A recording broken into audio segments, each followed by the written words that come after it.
கர்த்தருடைய பரிசுத்த நாமத்துக்கு மகிமை உண்டாவதாக. ஆண்டவர் இரட்சகருமாகிய இயேசுவின் நாமத்தினாலே இங்கே கூடி வந்திருக்கிறவங்கள் அனைவரையும் ஆண்டவராகிய இயேசுவின் நாமத்தினாலே ஆண்டவர் உங்களை ஆசீர்வதிப்பாராக. சந்தோஷமாய் கைகளை உயர்த்தி ஹல்லேலூயா. இந்த நாளிலே தேவன் பேசுவதற்காக நீங்கள் ஜெபத்தோடு காத்திருங்கள். இந்த நாளிலே உயிர்த்தெழுந்த நாள் என்று சொல்லி உலகம் முழுவதும் ஆராதித்து கொண்டிருக்கும் பொழுது நாமும் அந்த இயேசுவை ஆராதிப்பதற்கு தேவன் இந்த நாளில் ஒரு வாய்ப்பை கொடுத்திருக்கிறார். தயவு செய்து நீங்கள் ஜெபம் பண்ணிட்டே இருங்க. ஆண்டவரே என்னோட பேச வேண்டும், நான் கேட்கணும்னு சொல்லி நீங்கள் ஜெப சிந்தையோடு இருங்க. கர்த்தர் உங்களை ஆஸ்வதிப்பார். இன்னைக்கு என்ன நாளுங்க? ரொம்ப ரொம்ப அதாவது என்ன சொல்ல, ரொம்ப அவேர்னஸாக இருக்கீங்க. இன்னைக்கு என்ன நாள்? ரெசரக்ஷன். ஈஸ்டர் நம்ம சொல்கிறதில்ல. அது காரணம் என்னென்னா, ஈஸ்டர் என்றால் கிரேக்க புராண கதையில் ஈஸ்டார் என்ற பெண் தெய்வம் தன் மகனை மணந்து கொண்டதாகவும், இந்த அசுத்த தேவதை கிரேக்க பாபிலோனிய பாரம்பரியத்தில் கடவுளாகவும் இருந்துள்ளது. இந்த ஈஸ்டார் தனது செத்துப்போன கணவனை உயிர்த்தெழ வைக்க 40 நாள் உபவாசம், அதாவது அவர்கள் விரதம் இருந்து பின்னர் அவனை உயிருடன் மீட்டதாக புராணம் கூறுகிறது. இந்த ஈஸ்டார் தேவதையினுடைய 40 நாள் விரதம் தான் லெந்து நாளாகவும், இந்த அசுத்த தேவதையினுடைய பெயரே ஈஸ்டர் எனவும் திருச்சபைக்குள் திட்டமிட்டு நுழைக்கப்பட்டது. இந்த பிசாசின் வஞ்சகத்தை பைபிளுடன் விவரமாக கோர்த்து விடுவதற்கு வசமாக இஸ்ரவேலர், அதாவது யூதர் இன்றும் கடைபிடிக்கும் பஸ்கா பண்டிகை கால கணக்கையொட்டி நடைமுறைப்படுத்தி விசுவாசிகளை நம்ப வைத்து ஆதிகால ரோமன் கேத்தலிக் சர்ச்சில் இதை தொடங்கினார்கள். முதல் நூற்றாண்டில் ஆதி திருச்சபையை வழிநடத்திய அப்போஸ்தலர்கள் கிறிஸ்துவின் பிறப்பு, இறப்பு, உயிர்ப்பு, விண்ணேற்பு போன்ற நிகழ்வுகளை விழாக்களாக அனுசரிக்கவும் இல்லை. புதிய உடன்படிக்கை கிறிஸ்தவர்கள் இந்த சடங்காச்சாரங்களை கடைபிடிக்கவும் அறிவுறுத்தவும் இல்லை. தங்கள் மாம்ச விருப்ப பண்டிகை கடைபிடிப்பவர்களை கலாத்தியர் 3:1-3 இன்படி புத்தியில்லாத கலாத்தியரை போல் ஆவர் என்று நாம் பார்க்கிறோம். பலி செலுத்தும் நாட்களை மையமாக வைத்தே பல பண்டிகைகளை கொண்டாடப்பட்டது என பழைய உடன்படிக்கையில் காண்கிறோம். ஆனால் புதிய உடன்படிக்கையில் இயேசு ஒரே தரம் பலியாகி அவர் சொன்னபடியே உயிர்த்தெழுந்து விண்ணகத்தில் வீற்றிருக்கிறார். வேதத்தில் சொல்லப்படாத இந்த சொல்லை பயன்படுத்தும் பண்டிகையை கொண்டாடுவது எதற்கு சமமானது? பைபிள் சொல்லுகிறது. வெளிப்படுத்தின விசேஷம் 1:18 மரித்தேன், ஆனாலும் இதோ சதா காலங்களிலும் உயிரோடு இருக்கிறேன் என்று சொல்லியபடி சதா காலமும் உயிரோடு இருக்கிற மெய் தெய்வமாகிய இயேசுவை வருடா வருடம் சாகடிப்பதும் பின்னர் உயிர்ப்பிப்பதும் வழக்கமாகி ஈஸ்டர் என்ற வேதத்திற்கு புறம்பாக ஒரு பண்டிகையை திருச்சபைகளும் விசுவாசிகளும் கொண்டாடுவது வேதனை அளிக்கிறது. ஈஸ்டர் பண்டிகை ஒவ்வொரு ஆண்டும் ஒரே மாதத்திலும் ஒரே தேதியிலும் வருவதில்லை. ஒரு நபரின் பிறந்த நாள் மற்றும் இறந்த நாள் ஒருபோதும் எங்கேயும் எப்போதும் மாறாது. பிறை நிலவு தோன்றும் கணக்கை கடைபிடித்து தான் இது கொண்டாடப்படுவதால் வருடா வருடம் வெவ்வேறு நாட்களில் வருகிறது. அல்லேலூயா. ஒரு மனுஷனுடைய பிறப்பும் ஒரு மனுஷனுடைய இறப்பும் வருடமும் ஒவ்வொரு வருடம் மாறுவதில்லை. ஆனால் இந்த நாளை எப்படி அவர்கள் கொண்டாடுகிறார்கள் என்றால், இந்த பிறை இப்படியாய் நிலவை பார்த்து தான் இந்த நாளை இதை குறித்து வைத்து இந்த தேதிகளை மாற்றி மாற்றி வருவதற்கு காரணமும் அதுதான். ஆகையினால் தான் நீங்களும் நானும் ஈஸ்டர் பண்டிகை கொண்டாடும் பொழுது ஈஸ்டர் என்று சொல்லாதபடிக்கு இன்றைக்கு வசனம் இப்படியாய் கலாத்திய சபைக்கு பவுல் இப்படியாய் எழுதுகிறார். 3:1 முதல் 3 வரைக்கும் எடுத்து வாசித்து பாருங்கள். புத்தியில்லாத கலாத்தியரே, நீங்கள் சத்தியத்திற்கு கீழ்ப்படியாமல் போகத்தக்கதாக உங்களை மயக்கினவன் யார்? இயேசு கிறிஸ்து சிலுவையில் அறையப்பட்டவராக உங்கள் கண்களுக்கு முன் பிரத்யட்சமாக உங்களுக்குள்ளே வெளிப்படுத்தப்பட்டிருந்தாரே. ஒன்றை மாத்திரம் உங்களிடத்தில் அறிய விரும்புகிறேன். நியாயப்பிரமாணத்தின் கிரிகளினாலேயோ விசுவாச கேள்வினாலேயோ எதனாலே ஆவியை பெற்றீர்கள்? 3 ஆவியினாலே ஆரம்பம் பண்ணின நீங்கள் இப்பொழுது மாம்சத்தினாலே முடிவு பெற போகிறீர்களோ? நீங்கள் இத்தனை புத்தியினரா? அல்லேலூயா. இன்னைக்கு யாராவது ஈஸ்டர் என்று சொன்னாங்கன்னா அவர்களுக்கு இந்த ஈஸ்டருடைய விளக்கத்தை சொல்லுங்க. இது நம்முடைய தேவனுடைய வார்த்தை அல்ல, அது இயேசுவுக்கு பொருந்தாது. அது நம்ம பாருங்க, ஆண்டவருக்கு விரோதமான அசுத்த அந்த தேவதையினுடைய பெயர் தான் ஈஸ்டர். ஆகினாலே இந்த ஈஸ்டர் எக்குன்னு நம்ம பார்த்துருப்போம். ஈஸ்டருக்கு முயலை வச்சு அவங்க செலிப்ரேட் பண்ணியிருக்காங்க. முட்டை எப்படியாய் அது குஞ்சு பொரிப்பதற்கு வைக்கும் பொழுது அது எப்படியாய் வெடித்து வருகிறதோ அதே போல தான் உயிர்த்தெழுதல் என்று சொல்லி இன்றைக்கு பல விதத்தில் அதற்கு வண்ணங்கள் எல்லாம் பூசுவார்கள். இப்படியாக நாம் அல்லாதபடி புத்தியீனனான கலாத்தியரே உங்களை மயக்கினவன் யார் என்று சொல்லி பவுல் சொல்வதை போல இன்றைக்கு சபை இன்றைக்கு ஈஸ்டர் என்று சொல்லி இன்னைக்கு மக்கள் எல்லாரும் ஆசரிக்காங்க. ஈஸ்டர் அல்ல, ரிசரக்ஷன். அல்லேலூயா. ஒருவேளை நீங்கள் இப்பொழுது கேட்கலாம், ஐயா உண்மைதான், பைபிள்ல நம்ம பார்க்கிறோம் பிறப்பை பரிசுத்தவான்கள் புதிய ஏற்பாட்டு சபையிலே அவர்கள் கொண்டாடவில்லை. எந்த ஒரு பவுலும் பேதுருவும் பிறப்பை கொண்டாடவில்லை. இரண்டாவது எங்கேயும் மரணத்தை கொண்டாடவில்லை, எங்கேயும் உயிர்ப்பை கொண்டாடவில்லை. விண்ணேற்பு ஆண்டவர் பரலோகம் செல்லப்படும் பொழுது கூட அதையும் கொண்டாடவில்லை. இந்த கடினமான உபதேசம் இன்னைக்கு நான் சொல்லட்டுமா, இன்னைக்கு கிறிஸ்தவர்களுக்கு பண்டிகைகளே கிடையாது. ஆகையினால மக்கள் என்ன வச்சுட்டாங்க, இன்னைக்கு ஆதிகால நூற்றாண்டிலே இது ஒரு பண்டிகையாக பிறப்பு, அடுத்தது மரிப்பு, அடுத்தது சொல்லுங்க உயிர்ப்பு, அடுத்தது விண்ணேற்பு. உண்மையா சொல்ற, விண்ணேற்புக்கு எந்த பண்டிகையும் இல்லை. ஆனா ஒன்னு சொல்லட்டுமா, ஒவ்வொரு ஞாயிற்றுக்கிழமையும் ரிசரக்ஷன் டே, உயிர்த்தெழுந்த நாள், கைகளை உயர்த்தி வருடத்திற்கு ஒரு முறை தான் ஒரு மனுஷனுக்கு 40 நாள் லெந்து எப்படி வந்ததுன்னு பார்த்தீங்களா? நீங்களும் நானும் உபவாசம் இருக்கவே மாட்டோம். ஆனால் வருஷத்துக்கு ஒரு முறை மாம்சத்தை சாப்பிடாம இன்னைக்கு நிறைய பேர் இருக்கிறாங்க. நீங்கள் மாம்சத்தை புசியாமல் இருப்பதினாலே உங்கள் சரீரத்தினுடைய ஆசாபாசங்கள், உங்கள் சரீரத்தினுடைய உணர்ச்சி பாவத்தை கட்டுப்படுத்த முடியாது, உங்கள் கோபத்தை கட்டுப்படுத்தலாம். இன்றைக்கு சரீரத்தினுடைய வேகத்தை குறைப்பதற்கு மாம்சம். நான் கேட்கிறேன், மாம்சத்தை புசிக்காதவங்களுக்கு கோபம் இல்லையா? மாம்சத்தை புசிக்காதவன் பாவம் செய்வதில்லையா? மாம்சத்தை புசியாம வெறும் வெங்காயம் பூண்டும் கூட சாப்பிடாம இருக்கிறவங்க நிறைய பேர் இருக்கிறாங்க. உங்களுக்கு தெரியுமா, இன்னைக்கு நிறைய பேர் வெங்காயம் பூண்டும் கூட அதுவும் கூட மாம்சத்தில் சேரும், ஒரு முட்டையும் கூட சாப்பிடாம இருக்கிறாங்க.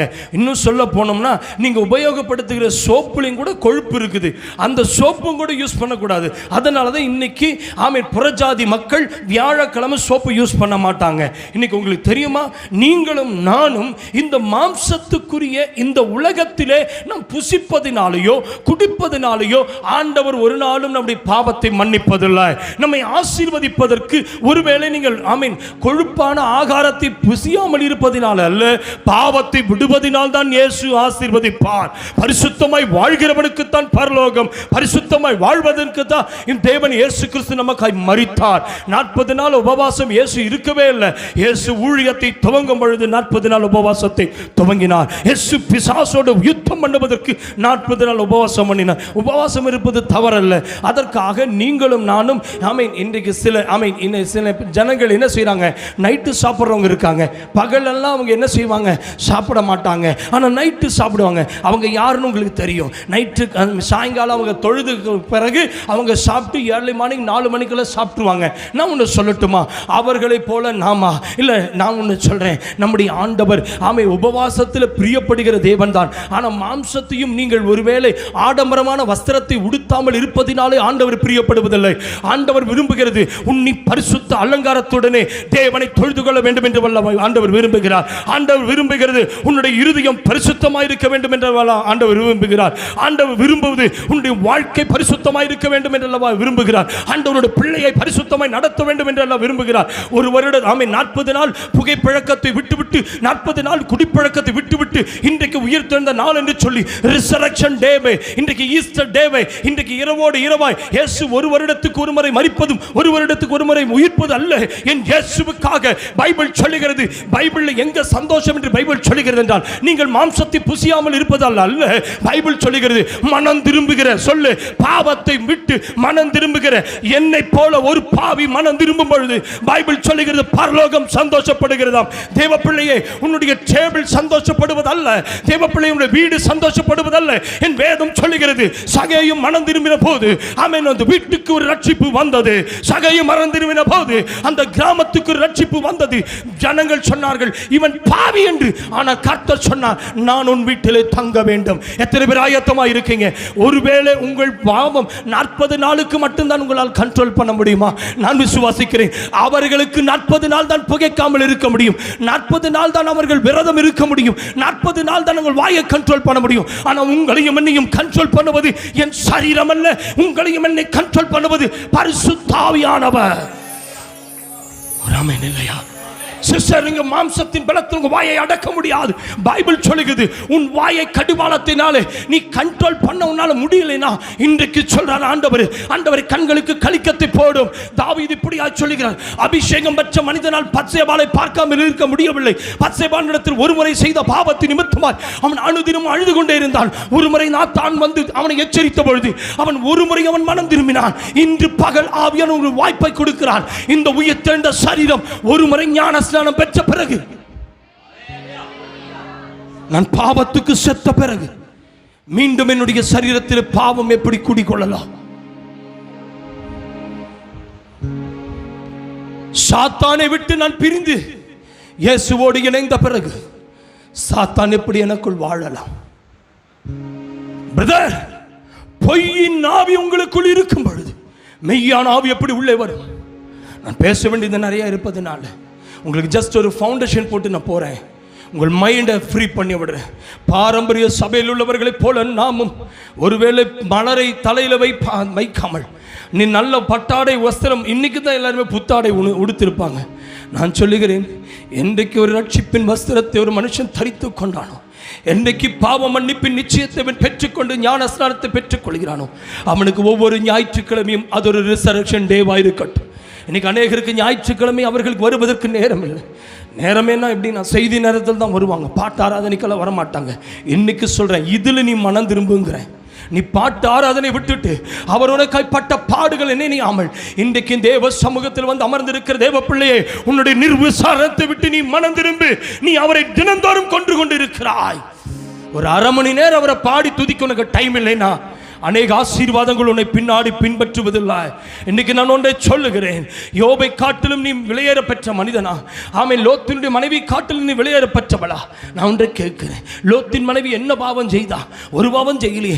ஆண்டவர் சொன்ன கீழ்ப்படிந்து வந்தாலே, ஆனால் உப்பு தூணாய் மாறினது ஒரே ஒரு காரணம், அவள் திரும்பி பார்த்தா. நான் சொல்றேன், நோ டர்னிங் பேக். இயேசுவின் பின்னே போக துணிந்தேன் நான், சிலுவையின் முன்னே உலகமே பின்னே நான் பின்னோக்கே நான் என்று சொல்லி பாடு ஞான ஸ்நானத்தை பெற்றுக்கொண்ட எத்தனை முறை நாம் விட்டு வந்த பாவத்தை தொட்டுட்டு வந்திருப்போம். எத்தனை முறை நாம் விட்டு வந்த பாவத்தை நினைத்து வந்திருப்போம். இன்றைக்கு சொல்லுங்க, தினந்தோறும் உள்ள பாவ மன்னிப்பல்ல, ஒரு முறை இயேசு எனக்காய் சிலுவையில் மரித்தது உண்மை என்றால் நான் உயிர்ப்பிக்கப்பட்ட இயேசுவின் சரீரமாய் நான் வாழ வேண்டும். ஒருவேளை நான் ஒன்று சொல்லுகிறேன், இன்னைக்கு நீங்க நினைப்பீங்க, ஐயா இன்னைக்கு எல்லாரும் ரிசரக்ஷன் டேவை கொண்டாடும் பொழுது நாங்கள் என்ன செய்யலாம்? பைபிள் சொல்லுகிறது, ரோமருக்கு எழுது நிருபம் 14ஆம் அதிகாரம் 6ஆம் வசனத்தில் இப்படியாய் சொல்லுகிறது. ரோமருக்கு எழுது நிருபம் 14ஆம் அதிகாரம் 6ஆம் வசனம், நாட்களை விசேஷித்துக் கொள்ளுகிறவன் கர்த்தருக்கென்றே விசேஷித்துக் கொள்ளுகிறான், நாட்களை விசேஷித்துக் கொள்ளாதவனும் கர்த்தருக்கென்றே விசேஷித்துக் கொள்ளாது இருக்கிறான். புசிக்கிறவன் தேவனுக்கு ஸ்தோத்திரம் செலுத்துகிறபடியால் கர்த்தருக்கென்றே புசிக்கிறான், புசியாது இருக்கிறவனும் கர்த்தருக்கென்றே புசியாதிருந்து தேவனுக்கு ஸ்தோத்திரம் சொல்லுகிறான். நான் ஒன்றை சொல்லட்டுமா? ஹலோ, கவனிக்கிறீங்களா? வசனத்தை வாசிக்கும் போது தயவு செய்து நோட்ஸ் எடுத்துக்கங்க. எதுக்கு தெரியுமா? இந்த வசனங்கள் நாளைக்கு உங்கள் சரித்திரம் சொல்லும் பிரதர். உங்க வயசு கடந்து போய் கொண்டிருக்கிறது, ஆனா உங்க ஜெனரேஷனுக்கு நீங்க எழுதி வைத்தால் மட்டும்தான். அன்றைக்கு திருக்குறளை எழுதுவதற்கு திருவள்ளுவர் தன்னுடைய ஓலை சுவடியில் எழுதினதினால் தான் இன்றைக்கு அகர முதல ஆமீன் ஆதி பகவன் அகர முதல எழுத்தெல்லாம் ஆதி பகவான் முதற்றே அவர் ஓலைச்சுவடியில் எழுதினதுனால நீங்க எழுதி வைக்கிற வசனங்கள் நான் அடிக்கடி நினைப்பேன். என்னுடைய டைரி நல்லா நீட்டா இருக்கு. என்னுடைய டைரி எடுத்து பாருங்க. நான் சொல்லுவேன், நான் மரித்தாலும் மரித்தும் பேசுவது என்னுடைய பேப்பர் எழுத்துக்கள் தான். நான் ஆண்டவருடைய சமூகத்தில் எப்பொழுதும் மாணவன் தான், எப்பொழுதும் ஆண்டவருடைய சமூகத்தில் மாணாக்கியர் தான். நீங்கள் எழுத ஆரம்பித்தால் உங்கள் சந்ததி எழுத ஆரம்பிக்கும், உங்கள் சந்ததி எது வாசிக்கும். பைபிள் சொல்லுகிறது, அந்த நிருபங்களை பிள்ளைகள் எழுதி வாசிக்கும். அல்லேலூயா. என்னுடைய டைரியிலலாம் எத்தனை வசனங்கள் நான் எழுதியிருக்கேன் தெரியுமா? இன்னைக்கு அருமையான தெய்வ பிள்ளையை தயவு செய்து நோட்ஸ் எடுங்க. நாளைக்கு உங்கள் பிள்ளைகள் இயேசுவை அறியாமல் போய்விடக்கூடாது. நம் நாட்களை விசேஷித்துக் கொள்கிறவனோடு நம்மளும் என்ன செய்கிறோம்? இந்த நாளை விசேஷித்துக் கொள்கிறோம். அவங்க பேரை சொல்லி நம்மளும் என்ன செய்கிறோம்? ஆண்டவர் உயிர் தெழுந்தான்னு சொல்லி நம்ம செய்தியை கேட்க போகிறோம். தப்பு இல்லை. நான் ஒன்று சொல்கிறேன், சாப்பிட்றவனும் தேவனுக்காக தான் சாப்பிட்றானா, சாப்பிடாமல் இருக்கணும்னு பேசுங்களேன்.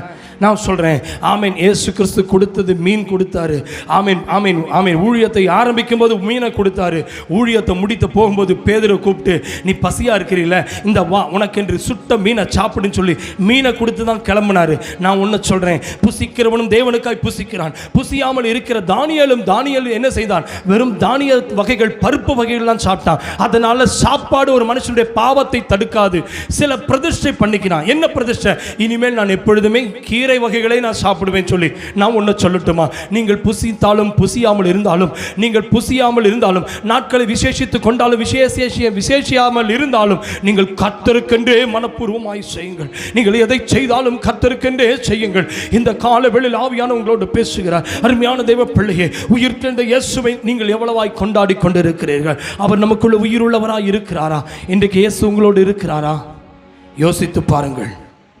அல்லேலூயா. ஆகையினால ஒருவேளை புசியாமல் இருக்கிறவர்களை பார்க்கும் பொழுது நம்ம அவர்களை கிரிட்டிசைஸும் பண்ண வேண்டாம், அவர்களை கேலி செய்ய வேண்டாம். நாங்கள்லாம் சாப்பிட்டு சந்தோஷமாக இருக்கிறவனு நான் சொல்கிறேன், அவன் புசிக்காமல் இருக்கானா, சரி கர்த்தருக்காக புசியாமல் இருக்கிறான், சந்தோஷம், ஓகே. ஆனால் அதுதான் ஒரு மனுஷனை பாவத்தை தடுப்பதல்ல. வசனம்தான் பாவத்தை தடுக்கும். வசனம்தான் ஒரு மனுஷனை உயிர்ப்பிக்கும். வசனம்தான் பரலோகம் கொண்டு சொல்லும். அப்படி தான் சிஸ்டர் பைபிள் சொல்லுது. நான் சாப்பிடாமல் இருப்பதனால் பரலோகம் போவேன் பைபிள் சொல்ல. நான் ஒன்று சொல்லுகிறேன், இன்றைக்கு ஒரு வசனத்தை நாம் இன்னைக்கு வாசிக்க போறோம். இன்னைக்கு இந்த ரிசரக்ஷன் மெசேஜை நம்ம கேட்கும் பொழுது அருமையான தேவ பிள்ளையே, ஆண்டவர் இந்த சத்தியமானது ஒரு ரிசரக்ஷன் டே. இன்னைக்கு ஒரு பெரிய ஒரு ஆமென் ஹல்லேலூயா, ஆமென் ஹல்லேலூயா, எவ்வளோ பெரிய பாரத்தோடு ஆமென் பாதிக்கப்பட்ட தேசத்தில் இன்றைக்கு நான் இந்த நான் புசியாமல் இருக்கிறவனை பார்த்து நான் ஒரு நாளும் ஆமென் கேலி செய்யாதபடிக்கு இன்றைக்கு வேதத்தை பைபிள் சொல்லுகிறது. எரேமியா தீர்க்கதரிசியை பார்த்து ஆண்டவர் சொல்றாரு, நீ ஆமென் இந்த வசனத்தை என்ன செய்? புசி அப்படின்னு தான் சொல்றாரு. ஹல்லேலூயா. இந்த வசனத்தை என்ன செய்? புசிங்கிறாரு. ஆமென். நமக்கு கொடுக்கப்பட்ட இந்த வசனத்தை என்ன செய்வோம்? புசிப்போம். கர்த்தர் நம்மை ஆசீர்வதிப்பாராக. மத்தேயு எழுதின சுவிசேஷத்தின் புத்தகம் 27ஆம் அதிகாரம் 50வது வசனம் முதல் எடுத்துக்கொள்ளலாம். இயேசு மறுபடியும் மகா சத்தமாய் கூப்பிட்டு ஆவியை விட்டார். அப்பொழுது தேவாலயத்தின் திரைச்சீலை மேல் தொடங்கி கீழ் வரைக்கும் இரண்டாக கிழிந்தது. பூமியும் அதிர்ந்தது, கண்மலைகளும் பிளந்தது, ஆமென், கல்லறைகளும் திறந்தது. நித்திரை அடைந்த அநேக பரிசுத்தவான்களுடைய சரீரங்களும் எழுந்திருந்தது. ஆமென். 53 அவர் உயிர் தெழுந்த பின்பு இவர்கள் கல்லறைகளை விட்டு புறப்பட்டு பரிசுத்த நகரத்துக்குள் பிரவேசித்து அநேகருக்கு காணப்பட்டார்கள். 53வது வசனம், 100க்கு அதிபதியும் அவனோடு கூட இயேசுவை காவல் காத்திருந்தவர்களும் பூமி அதிர்ச்சியும் சம்பவிக்க காரியங்களும் கண்டு மிகவும் பயந்து மெய்யாகவே இவர் தேவனுடைய குமாரன் என்றார்கள். கைகளை உயர்த்தி அல்லேலூயா சொல்லுங்களேன். இயேசு அவர் தன்னுடைய சிலுவை மரணத்தில் அவர் தன்னுடைய ஆவியை விட்ட பிறகு, அவர் மரித்து போன பிறகு அவர் ஆவியை விட்டாராம். பைபிள் சொல்கிறது 51 ஆமே. அப்பொழுது தேவாலயத்தினுடைய திரைச்சீலை மேல் தொடங்கி கீழ் வரைக்கும் இரண்டாக கிழிந்தது. ஆண்டவர் எருசலேம் தேவாலயத்துக்கு அவர் உயிரோடு இருக்கும் போது சென்றார். ஆனால் அவர் மரித்தவுடனே தேவாலயத்துக்குள் அவர் மரித்த உடனே ஒரு திரைச்சீலை கிழிந்தது. இயேசு தேவாலயத்துக்குள் சென்று ஆமென் ஓசன்னா ஓசன்னா என்று பாடிக்கொண்டிருந்த மக்கள் நடுவே கழுதையிலே அவர் பவனி சென்றது, சிலுவை மரத்துக்கல்லே அவர் சென்றது, ஆலயத்துக்கு சென்றார். இன்றைக்கு அநேகருடைய கேள்வி, ஐயா ஆலயத்திற்கு எதற்கு எருசலேம் தேவாலயத்திற்குள் இயேசு சென்றார்? எருசலேம் தேவாலயத்துக்கு சென்றது வேறு ஒன்றும் அல்ல, இங்கே புறாவிக்கிறவர்களுக்கும் ஆமென் வியாபாரிகளுக்கும் வேலை அல்ல, இங்கே விற்பனை கூடம் அல்ல, இது ஜெப கூடம், இது ஜெப வீடு. என் ஜெபம் என் பிதாவின் வீடு, எப்பொழுதும் ஜெபித்துக் கொண்டிருக்கிற வீடு என்று ஆண்டவர் சொன்னார். அந்த இடத்திலே ஜெபம் செய்ய என்று சொன்ன பிறகு அவர் ஜெபிப்பதற்கு, மக்களை வரவேற்பதற்கு அந்த முறையிலே ஒருவரும் புறஜாதி மக்கள் உள்ளே வர முடியாது. ஆமென். வெளியே இருக்கிற மக்கள் பாவிகள் உள்ளே வர முடியாது. ஆமென். பரிசேயர்கள் மட்டும்தான் உள்ளே வர முடியும். ஆயக்காரன் ஆலயத்துக்கு வெளியே இருந்தான். அல்லேலூயா. ஆலயத்துக்கு வெளியே அமர்ந்திருந்த ஆயக்காரனை உள்ளே கொண்டு வருவதற்கு இயேசுவுடைய மரணம் காணப்பட்டது. இன்றைக்கு நான் சொல்லுகிறேன், பாவிகள் உள்ளே வர முடியவில்லை. ஆமென். ஆயக்காரர் உள்ளே வர முடியவில்லை. வரி வசூல் பண்ணக்கூடியவர்கள் உள்ளே வர முடியவில்லை. ஆமென். புறஜாதி சமாரியர்கள் போன்ற உள்ளவர்கள் ஆமென் உள்ளே வர முடியவில்லை. பலி செலுத்துவதற்கு வருகிறவர்கள் ஆசாரியன் கையிலும் வேதபாரகன் கையிலே அவர்கள் வசனத்தை கேட்டுவிட்டு போய் விடுவார்கள். ஆமென். ஆமென். வேதாகமம் யார் கையிலும் இல்லை. இந்த தோரா நியாயப்பிரமாண புஸ்தகம் என்பது ஆதியாகமம், யாத்திரையாகமம், லேவியராகமம், எண்ணாகமம், சொல்லுங்க உபாகமம், இந்த 5 தான் என்றால் டோரா. டோரா என்றால் ஹீப்ரு வேர்டு. இந்த 5 தான் நியாயப்பிரமாண புஸ்தகம். இது மோசேயின் மூலமாய் எழுதப்பட்டது. இந்த 5 புஸ்தகம் தான் இன்றைக்கும் யூதர்கள் கடைபிடிக்கிறார்கள். இயேசுவை அவர்கள் மெசையாவாக அவர்கள் ஏற்றுக்கொள்ளவில்லை. இன்றைக்கும் அந்த செவுத்தில் போய் சுவரோரமாய் தன்னுடைய தலையை இடித்துக் கொண்டிருக்கிறார்கள், மெசியாவே வாரும் என்று. ஆனால் உங்களுக்கும் எனக்கும் காட்டு ஒளிவ மரமாய் இருக்கிற உங்களையும் என்னையும் அந்த ஒளிவ மரத்தோடு ஒட்ட வைப்பதற்கு இயேசுவினுடைய சிலுவை அந்த மரம் என்னை ஒட்ட வைத்தது. கைகளை உயர்த்தி ஒரு ஆமென் சொல்லுங்க. ஒடிந்து கிடந்த எண்ணெய், முறிந்து கிடந்த எண்ணெய், பாவத்தில் விழுந்து கிடந்த எண்ணெய், இன்றைக்கு முறிந்து கிடந்த என்னுடைய வாழ்க்கையை, ஓ ஹalleluya, கால் உடைந்து போன ஒரு ஆட்டுக்குட்டியை, கால் உடைந்து போன ஒரு மனிதனுடைய கால்களை எப்படியாவது நேராக ஒரு ஸ்கேல் வைத்து எப்படியாவது ஒரு என்ன செய்வாங்க, பேண்ட் போட்டு என்ன செய்வாங்க, மாவு கட்டோ இல்லை எண்ணெய் கட்டோ போட்டு அதை டைட் பண்றது மாதிரி இன்றைக்கு உடைந்து கிடந்த என் வாழ்க்கையை, பாவத்தில் விழுந்து கிடந்த என் வாழ்க்கையை, அல்லேலூயா, அப்படியே பாவத்தில் விழுந்து கிடந்த எண்ணெய், அசுத்தத்தில் விழுந்து கிடந்த எண்ணெய், உடைந்து போன பரிசுத்தத்தை இப்பொழுது சிலுவை இன்றைக்கு எப்படியாய் ஒரு சிங்கிரிபாளையத்தில் போய் ஒரு எலும்பு முறிவுப்பட்ட அந்த இடத்துல ஒரு நேர ஒரு பிளேட்டை வைக்கிறாங்களோ அதே போல என்னையும் பிதாவிடத்தில், என்னையும் தேவன் உங்களையும் என்னையும் ரட்சிக்க கூடாதபடிக்கு அவர் கைகள் குறுகி போகவில்லை. சொல், அவர் ரட்சிக்க கூடாதபடிக்கு, செவி கொடுக்காதபடி அவருடைய செவி மந்தமாகவில்லை. என்னுடைய பாவங்களே உன்னையும் என்னையும் தூரப்படுத்தினது, உன்னுடைய பாவங்களே என்னையும் உன்னையும் தூரப்படுத்தினது. ஹலோ ஹலோ ஹலோ, இன்றைக்கு சிலுவை என்ன செய்யும் என்று தெரியுமா? சிலுவை மரம் என்ன செய்யும் என்று தெரியுமா? எப்படி ஒரு கால் உடைந்த, கை உடைந்த ஒரு கைகளை அவர்கள் எப்படியாவது ஒரு ஸ்கேல் கொடுத்து அதை நேராக்கி அவர்கள் கட்டு போடுகிறார்களோ, சிலுவை மரம் நான் உடைந்து போன எண்ணெய், பிதாவுக்கும் எனக்கும் இருந்த உறவு உடைந்தது. பாவிகளாயிருந்த என்னையும் உன்னையும் இரத்தத்தினாலே அவர் தோய்த்து, கொலையும் குற்றுயிருமாய் மனிதன் கால்கள் இடந்தவனாய், கைகள் அடிக்கப்பட்டவனாய், ஓ கல்லர்களால் அடிக்கப்பட்டவனாய், துன்புறுத்தப்பட்டவனாய் அவன் கிடந்த போது லேவியன் அந்த வழியாய் வருகிறான். ஓ, நான் புரோகிதன் என்று போய்விட்டான், ஆசாரியன் என்ற வழியாய் வருகிறான். ஓ நோ, இவனை தொட முடியாது என்று சொல்லி போய்விட்டான். சமாரியன் அந்த வழியாய் வருகிறான். ஐயா, இவன் கைகள் அடிபட்டவனாய் இருக்கிறானே, கால்கள் அடிக்கப்பட்டவனாய் இருக்கிறானே, இவனுக்காக ஒரு திராட்சரசம், ஓ ரபா ஷகன பௌடபா, அந்த திராட்சரசம், முறிக்கப்பட்ட கால்கள், அடிக்கப்பட்ட உடல்கள், சிதைக்கப்பட்ட சரீரத்தின் மேல் பூசப்பட்டு எண்ணெய் வார்க்கப்பட்டு அந்த கட்டை போட்டு அவன் தன்னுடைய சுய ரதத்திலே, சொந்த ரதத்திலே கொண்டு போய் சத்திரத்தில் சேர்த்ததை போல, சிஸ்டர், நம்மை பிசாசு நம்மை உடைத்து விட்டான். தேவனை பார்க்க முடியாதபடி கண்கள் குருடானது, அவருடைய சத்தத்தை கேட்க முடியாதபடி செவிகள் செவிடானது, அவரை தொட முடியாதபடி கைகள் முடமாக்கப்பட்டது, அவரை ஓடி தொட முடியாதபடி என் கால்கள் முடமாக்கப்பட்டது. அவன் எருசலேமிலிருந்து எரிகோவுக்கு போனானோ. சபையே, எருசலேம் என்றால் தேவனுடைய சபை, எரிகோ என்றால் பூமி, உலகம். எத்தனையோ முறை நான் தேவனை விட்டு எரிகோவை நோக்கி சபிக்கப்பட்டவர்களோடு போயிட்டேன். அந்த நல்ல சமாரியன் இயேசு, அம்மா உன்னை போதகர் உன்னை ரட்சிக்கல, பாஸ்டர்மார்கள் உன்னை ரட்சிக்கல, சுவிசேஷகர் ரட்சிக்கல, அவருடைய வார்த்தையை உன் வாழ்க்கையை பின்னே திரும்பி பார். அநேகருக்கு முன்பாக நீ பரிசுத்தமாய் நிற்க முடியாமல் இருந்த போது அவரை போல என்னால் இருக்க முடியல, அவர்கள் போல என்னால் ஜெபிக்க முடியல, அவரை போல என்னால் ஆவில நிறைய முடியலன்னு பலமுறை நீ பார்த்து அழுத நாட்கள் உண்டு. ஆனால் புரோகிதன் பார்த்தபோது பக்கத்தில் வரல, ஆசாரியன் பக்கத்தில் வரல, லேவியன் தூரமாய் போனான். ஆனால் சமாரியன் ஒருவன் வந்ததை போல இயேசு எனக்காய் வந்த நாட்களை நினைத்துப்பா. உன்னால் நடக்க முடியல தானே. நீ எருசலேமை விட்டு எதுக்கு நீ எரிகோவுக்கு போன? அதனால தானே கள்ளம் உன்னை பிடிச்சிக்கிட்டான். நீ எருசலேமில் போனால் பைபிள் சொல்லுகிறது எருசலேம் நகரம் முழுவதும் சமாதானம் என்று பைபிள் சொல்லுகிறது. எருசலேமே எருசலேமே, ஆமை எனக்காக நீ அழாதே. எருசலேமின் குமாரத்தியே, எனக்காக நீ விடுகிற கண்ணீர் வேண்டாம். உனக்காக உன் பிள்ளைக்காக அழு அழு, உன் குடும்பத்துக்கு அழு, எனக்கு நீ அழாத. நீ பரலோகம் வந்த உன் பிள்ளை எங்க நிக்கு மகளே? நீ தேவனுடைய ராஜ்யத்துக்கு போன உன் கணவன் எங்க நிப்பா? சபையே, எருசலேமே, சபையே, ஆண்டவரோடு கேட்கிறாரே. உடைக்கப்பட்ட வாழ்க்கை, முறிக்கப்பட்ட வாழ்க்கை. அந்நிய பாஷை பெற்றவன் அந்நிய பாஷையில சொல்ல சும்மா மௌனமா இருக்கிறது ஊமையாயிருவ சகரியா மாதிரி. அவன் ஆசாரியன் தான். தேவனுடைய ஆலயத்துக்கு போய் அவன் தேவனுடைய வார்த்தையை விசுவாசிக்காதனால, அவனுக்கு ஆண்டவர் குழந்தையை தருவன் சொல்வது கேட்காம இருந்ததுனால, ஆசாரியனா இருந்தாலும் சரி பலிபீடத்துக்கு வந்துட்டானா பேசுற நானா இருந்தாலும் சரி ஊமையாயிருவேன். நீ வாயை திறந்தேன்னா உன் புள்ள உனக்கா வாயை திறக்கும். நீ வாயை திறந்தேன்னா உன் தேசம் உனக்காய் வாய்களை திறக்கும். நீ வாயை திறந்தானா சபை எழும்பும்.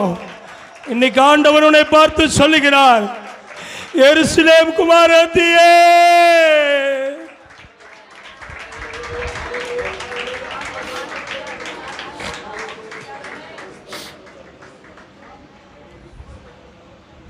எத்தனை பேர் சொல்ல போறீங்க? உன் கணவன் எங்கம்மா? வேலைக்கு போயிட்டான்ல, போட்டும் ஆண்டோடைய கை அவனை தேடி போகும். பயம் இல்லையா? ஊழியக்காரங்கிட்ட நீ நடிக்கிறியா? உன் பிள்ளை எங்கப்பா? நீ ஆண்டவரிடத்தில் தாமதமா நீ வந்தேனா ஆண்டவருடைய ஆசீர்வாதத்தை தாமதப்படுத்திடுவாரு, எச்சரிக்கிறாரு. நீ உயிர் தெழுந்தாருன்னு சொல்லி நீ சொல்றதுனால, நீ ஓசன்னா பாடுற சொன்னதுனால ஆண்டவர் ஒரு நாளும் சந்தோஷப்பட மாட்டாரு. என் பரலோகத்தின் ஒரு மகிமை இன்னைக்கு வரும். பரலோகத்தின் ஒரு மகிமை போகும். யாரெல்லாம் இன்னைக்கு இந்த ரிசரக்ஷன் டேல ஆண்டவரை தொழுது கொள்ளாம ஞாயிற்றுக்கிழமை ஆராதனைக்கு நீ லேட்டா வந்தையோ, 9:30 மணி ஆராதனைனா நீ வர 10 மணி 10:30 மணி, என்ன கல்யாண வீட்டுக்கு போறியா? கருமாதியும் கூட கரெக்டா தான் பண்ணுவாங்க டைமுக்கு.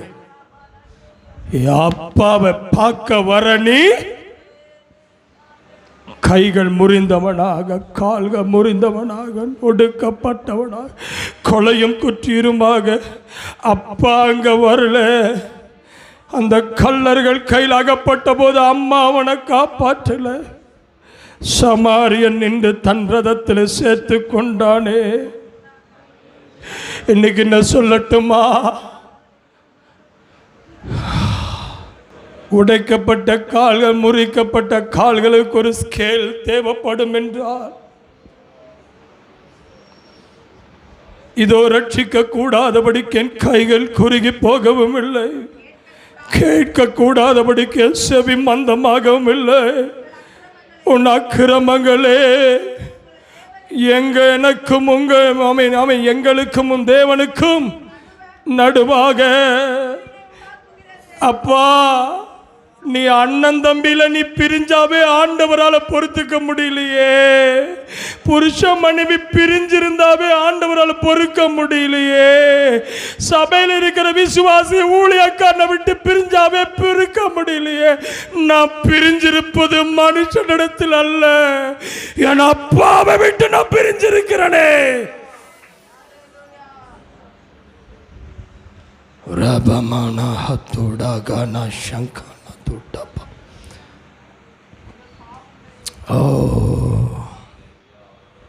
உங்கள் பாவங்களே அவர் உங்களுக்கு செவி கூடாதபடிக்கு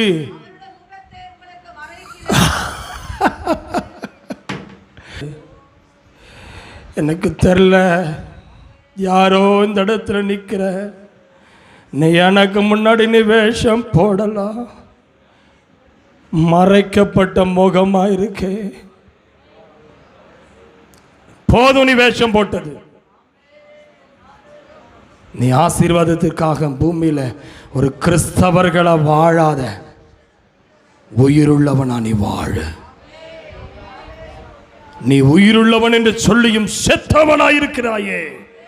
உன் ஆராதனை செத்து போயிருக்கு. மரித்தவர்கள் தேவனை துதியார்கள். ஆண்டவருடைய கண்கள் உன்னை பார்க்கிறது, உன்னை பார்க்குது, உன்னை பார்க்குது. பலிபீடத்தின் ஒரு கண் உன்னை பார்க்குது. மறைஞ்சு உட்காராத. நீ மறையறேன்னா நீ பாவத்தில் தான் வாழ்றேன்னு அர்த்தம். மறையாத ஆண்டவருடைய கண்களுக்கு முன்னாடி நீ குனிஞ்சாலும் உன்னை தேடி வரும். ஜாக்கிரதை. நீ உயிர் தெழுந்தா நீ பாடிட்டு சோத்த திங்கிறது விஷயம் இல்லை. நீ உயிரோடு இருக்கிறவன் என்று சொல்லியும் செத்தவனாய் இருக்கிறாயே. நீ அனலும் இல்லாமல் குளிரும் இல்லாமல் இருக்கிறாயே. நான் உன்னை வாந்தி பண்ணிடுவேன்.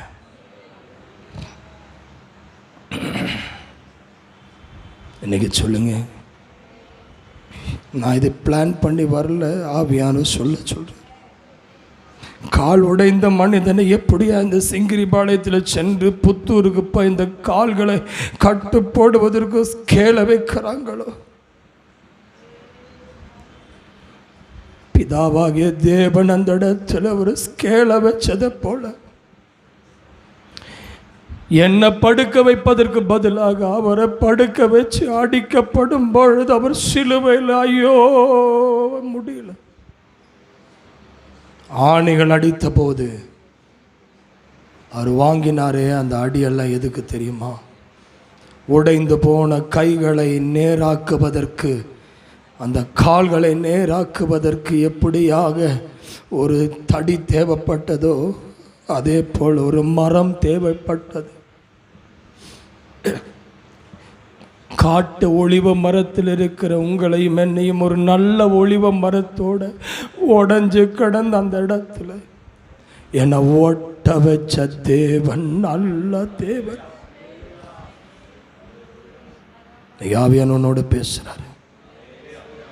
போதும் நீ வாழ்ந்த வாழ்க்கை. உன் குழந்தை எங்கேன்னு ஆண்டவர் கேட்குறாரு. உன் மனைவி எங்கேன்னு ஆண்டவர் கேட்குறாரு. உன் புருஷன் எங்கேன்னு ஆண்டவர் கேட்குறாரு. ஆதாமை தேடி வந்தவர் கேட்ட வார்த்தை இன்னைக்கு என் காதுகளில் இன்னைக்கு ஒலிக்கிறது. ஆதாமே, நீ எங்கே இருக்கிறாய்? ஓரளவு புரிஞ்சிருச்சுன்னு நினைக்கிறேன். மா, உலக அன்பை இழந்துடலாம், அவருடைய கிருபை இழந்துடாத. யோனாலும் போய் பார்த்து பாரு. யோனால் இருக்கு, கிருபையை போக்கினவனே வாய்ப்பை கொடுத்தாருமா. அவன் திரும்பியும் கப்பல்லேருந்து கடலுக்குள்ளே விழுந்து அந்த 3 நாள் அவன் அழுகாச்சு. ஆண்டவர் 3ஆம் நாள் யோனாவை வெளியே கொண்டு வந்தாராம்.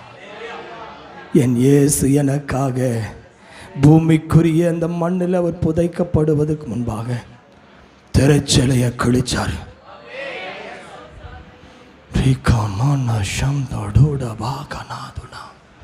ஓசன்னான்னு எருசலேமில் சத்தம் கேட்டுச்சு.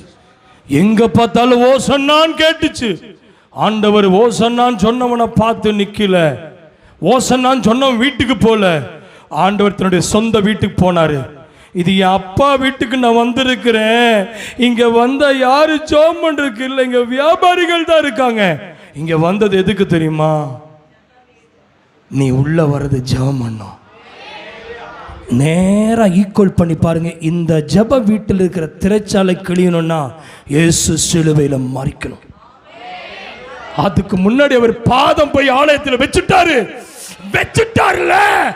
ஆண்டவர் அவருடைய பாதத்தை கொண்டு போய் ஆலயத்துக்குள்ள வச்சுட்டாருல. இவ்வளவுதான் சத்தமா? நல்லா கவனிங்க. ரெவலேஷன். இயேசு சிலுவைக்கு போறதுக்கு முன்னாடி ஜபாலயத்தில் போய் கால் வச்சார். இயேசு வரப்போவதும் ஒலிவ மலைக்கு தான் வரப்போறாரு. அதே ஜபாலயத்தில் கால் வைக்க போறாரு. எருசலேம் தேவாலயம் கட்டப்பட போகிறது. சபையே,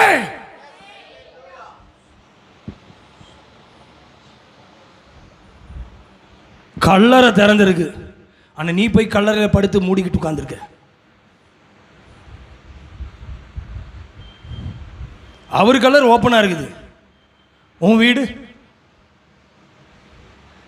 அவர் கல்லறையிலேருந்து வெளியே வந்துட்டார். நீ கல்லறை போய் படுத்து சிலுவையிலிருந்து மரித்து உயிர்த்தவரை வெளியே அனுப்பிட்டாரு ஆண்டவர்.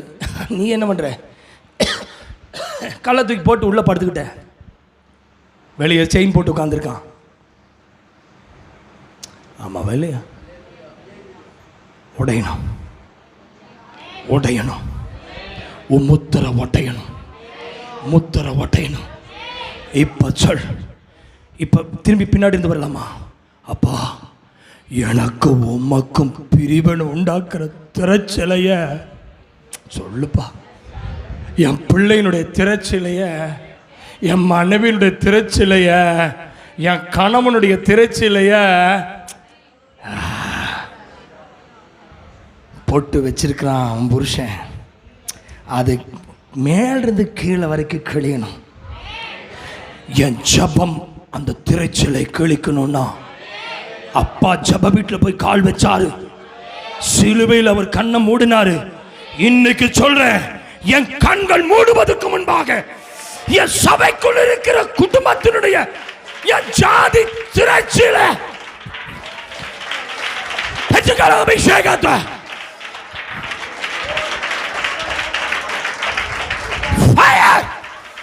உன் பிள்ளையினுடைய திரைச்சில ஃபயர், உன் கணவனுடைய திரைச்சில ஃபயர், உன் நண்பர்களுடைய திரைச்சில ஃபயர், உன் மனைவியுடைய திரைச்சில ஃபயர்.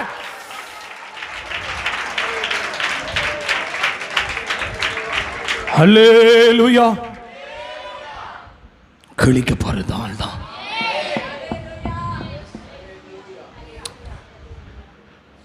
இந்த நாள் என்ன நாள் தெரியுமா? இயேசு உயிர்த்தார்னு சொல்லி போகாத, செத்தவன் நாம எழும்புன ஆண்டவரே. யோவான் இயேசுவை தேவனுடைய ராஜ்யத்தை கண்டபோது செத்தவனை போல வெளிப்படுத்தின விசேஷத்தில் விழுந்தானா. ஏசாயா தேவனுடைய திரைச்சிலையை கண்டபோது செத்தவனை போல ஆயிட்டானா. இன்னைக்கு சொல்லு, நான் சாகணும், நீர் உயிர் அடையணும். நான் மரிக்க, நீர் எனக்குள் பிழைக்க. நான் சாகணும், என் உதடு நாவு சாகணும், எனக்குள்ள இருக்கிற வார்த்தை பிழைக்க வைக்கணும். இன்னைக்கு சொல்லுவேன், ஒரு திரைச்சீலை கிழியணும்னா ஜபாலயத்தில் நான் கால் வைக்கணும். வியாபாரிகளாய் நான் உள்ள வரக்கூடாது. பணத்தை பட்டுவாடை பண்றதுக்கு உள்ள வராத. நீ எவ்வளவு டைத்து கொடுக்கன்னு பார்க்க வராத. நீ தசமபாக எவ்வளவு கொடுத்தன்னு பார்க்க வராத.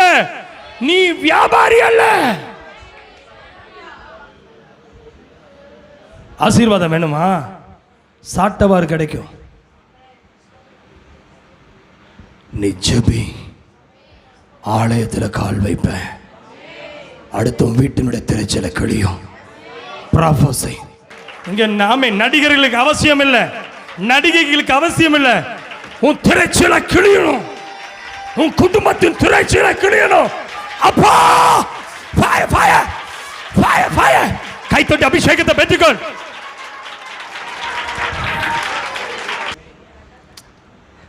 எங்க அப்பா செத்துட்டாருன்னு அழுகிறேன், எங்க அம்மா செத்துட்டாலே நான் அழுகிறேன். புரியலையா? உயிரோட தான் இருப்பான், அன்பு செத்துருச்சு. உயிரோட தான் பெஞ்சாதி இருப்பா, செத்து போச்சு அன்பு. ஏங்குற இல்லை? அப்பா இருந்தால் நல்லா இருக்குன்னு நினச்சி இல்லை? எனக்கு அந்த இடம் கிடைக்கும், வீடு கிடைக்கும், பொருள் வாங்குவேன்னு நினச்சி இல்லை? இல்லாததொன்றை நினச்சி அழுகிறீல்ல? இவன் கூட இருந்திருந்தா நான் இன்னைக்கு நல்லா இருப்பேன்னு நினைப்பில்ல? இப்போ சொல்லு, அவங்க வரமாட்டாங்க. என்னை பெத்த அப்பா இல்லை, என் கூட இருக்கிற அப்பா சொல்கிறாரு, நான் கூட இருக்கேன்.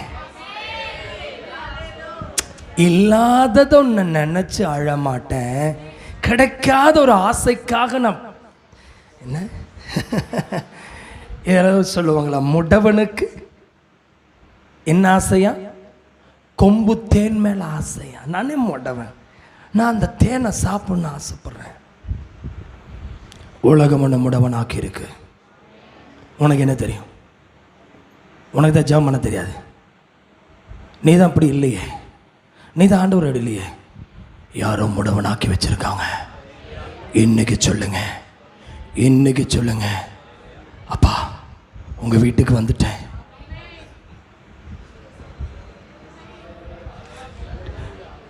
நீங்க தானே சொன்னீங்க, டேஸ்ட் டு மீ. நீங்க தானே சொன்னீங்க, என்ன ருசின்னு சொன்னீங்கல்ல, ருசிக்க வந்துட்டேன்.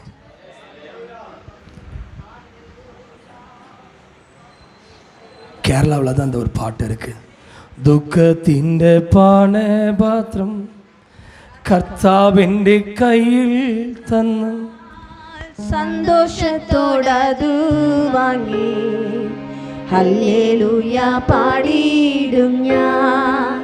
സന്തോഷത്തോടതു വാങ്ങി ഹല്ലേലൂയ പാടിയിടും ഞാൻ. ഹല്ലേലൂയ. என் குடும்பம் எனக்கு துக்கத்தை கையில் தந்துருச்சு ஆண்டவரே. இது ஒரு பான பாத்திரமாக என் பிள்ளை நான் கொண்டு வந்திருக்கிறேன். என் வாழ்க்கையை நான் ஒரு பான பாத்திரமாக நான் கொண்டு வந்திருக்கிறேன். அந்த துக்கத்தை நீ கொண்டு வந்தினா.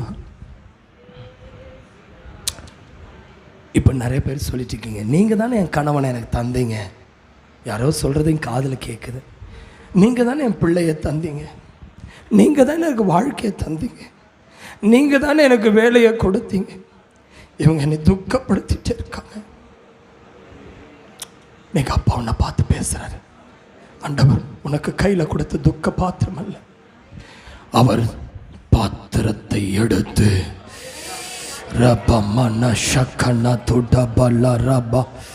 தாவீது சொல்லுகிறான், ரட்சிப்பின் பாத்திரத்தை நீ எடுத்து. எத்தனை பேர் ரெடியாக இருக்கீங்க? வசனத்துக்குள்ளேயே என்னால் போக முடிய மாட்டேங்குது, அந்த செய்திக்குள்ளேயே போக முடிய மாட்டேங்குது. எல்லாமே ப்ராஃபஸி மெசேஜாகவே ஆண்டவர் நீ கொடுக்குறாரு. நான் நினைக்கிறேன் இந்த மெசேஜை விட்டு நீங்கள் வெளியே போகும்போது, இயேசு சிலுவையிலே கண்களை அடைத்த போது திரைச்சேலை திறந்தது உண்மை என்றால், நான் இந்த ஆலயத்தை விட்டு வெளியே போகும்போது என் குடும்பத்தில் இருக்கிற பிரிவினையை தேவனுடைய மகிமையின் கரம் இப்ப அந்த பிரிவினையை வாங்கிக்க. அந்த அபிஷேகத்தை கைகளை தட்ட இப்போ பிரிவினையை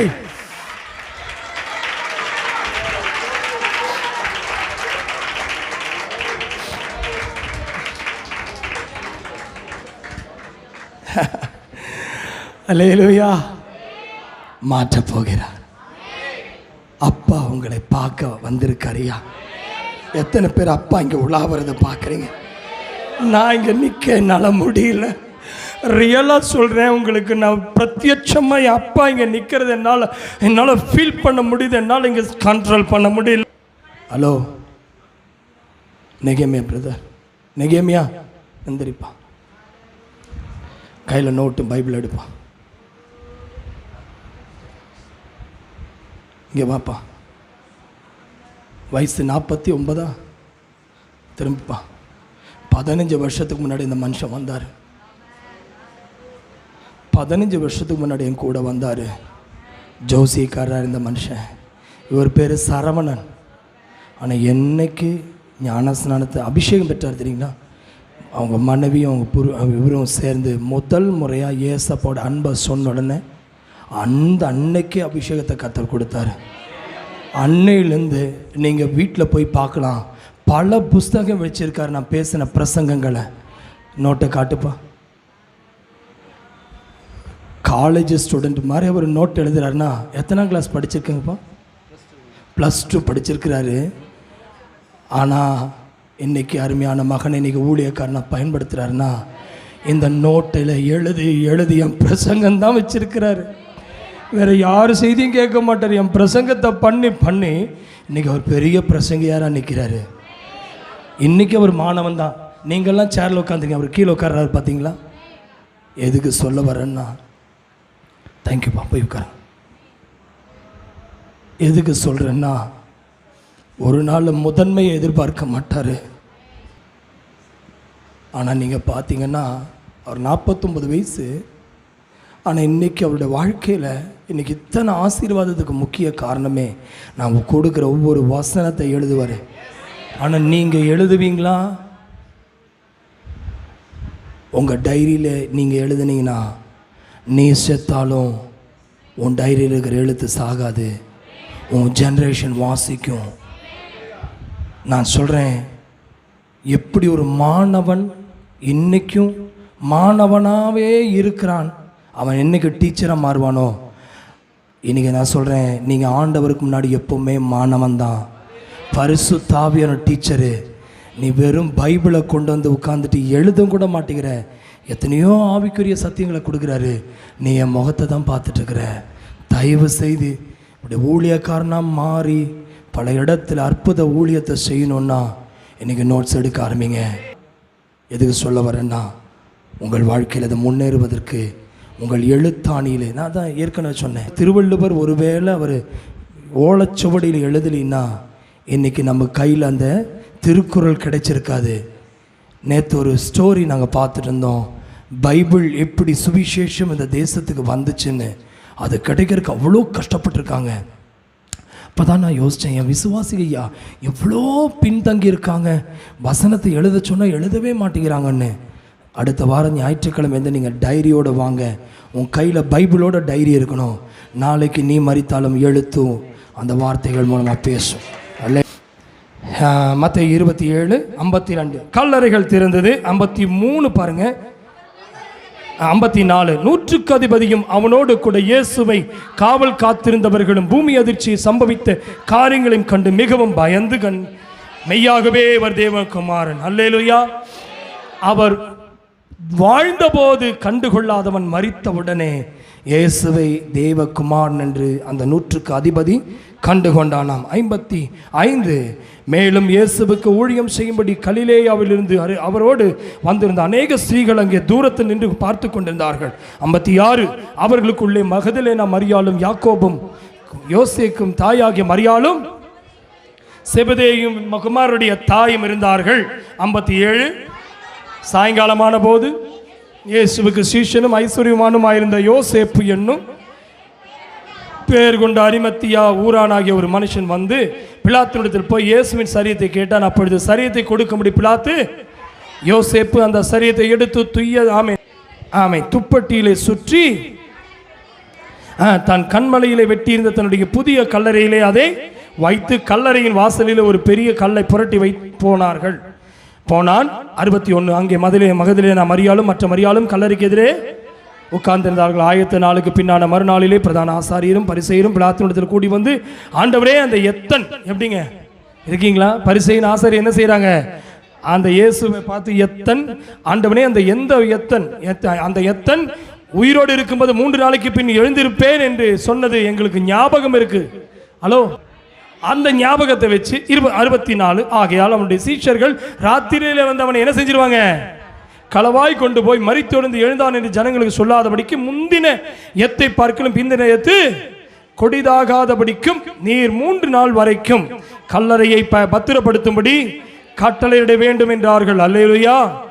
அதற்கு பிலாத்து, உங்களுக்கு காவல் சேவகர் உண்டே, போய் உங்களால் கூடிய மட்டும் என்ன செஞ்சீங்க?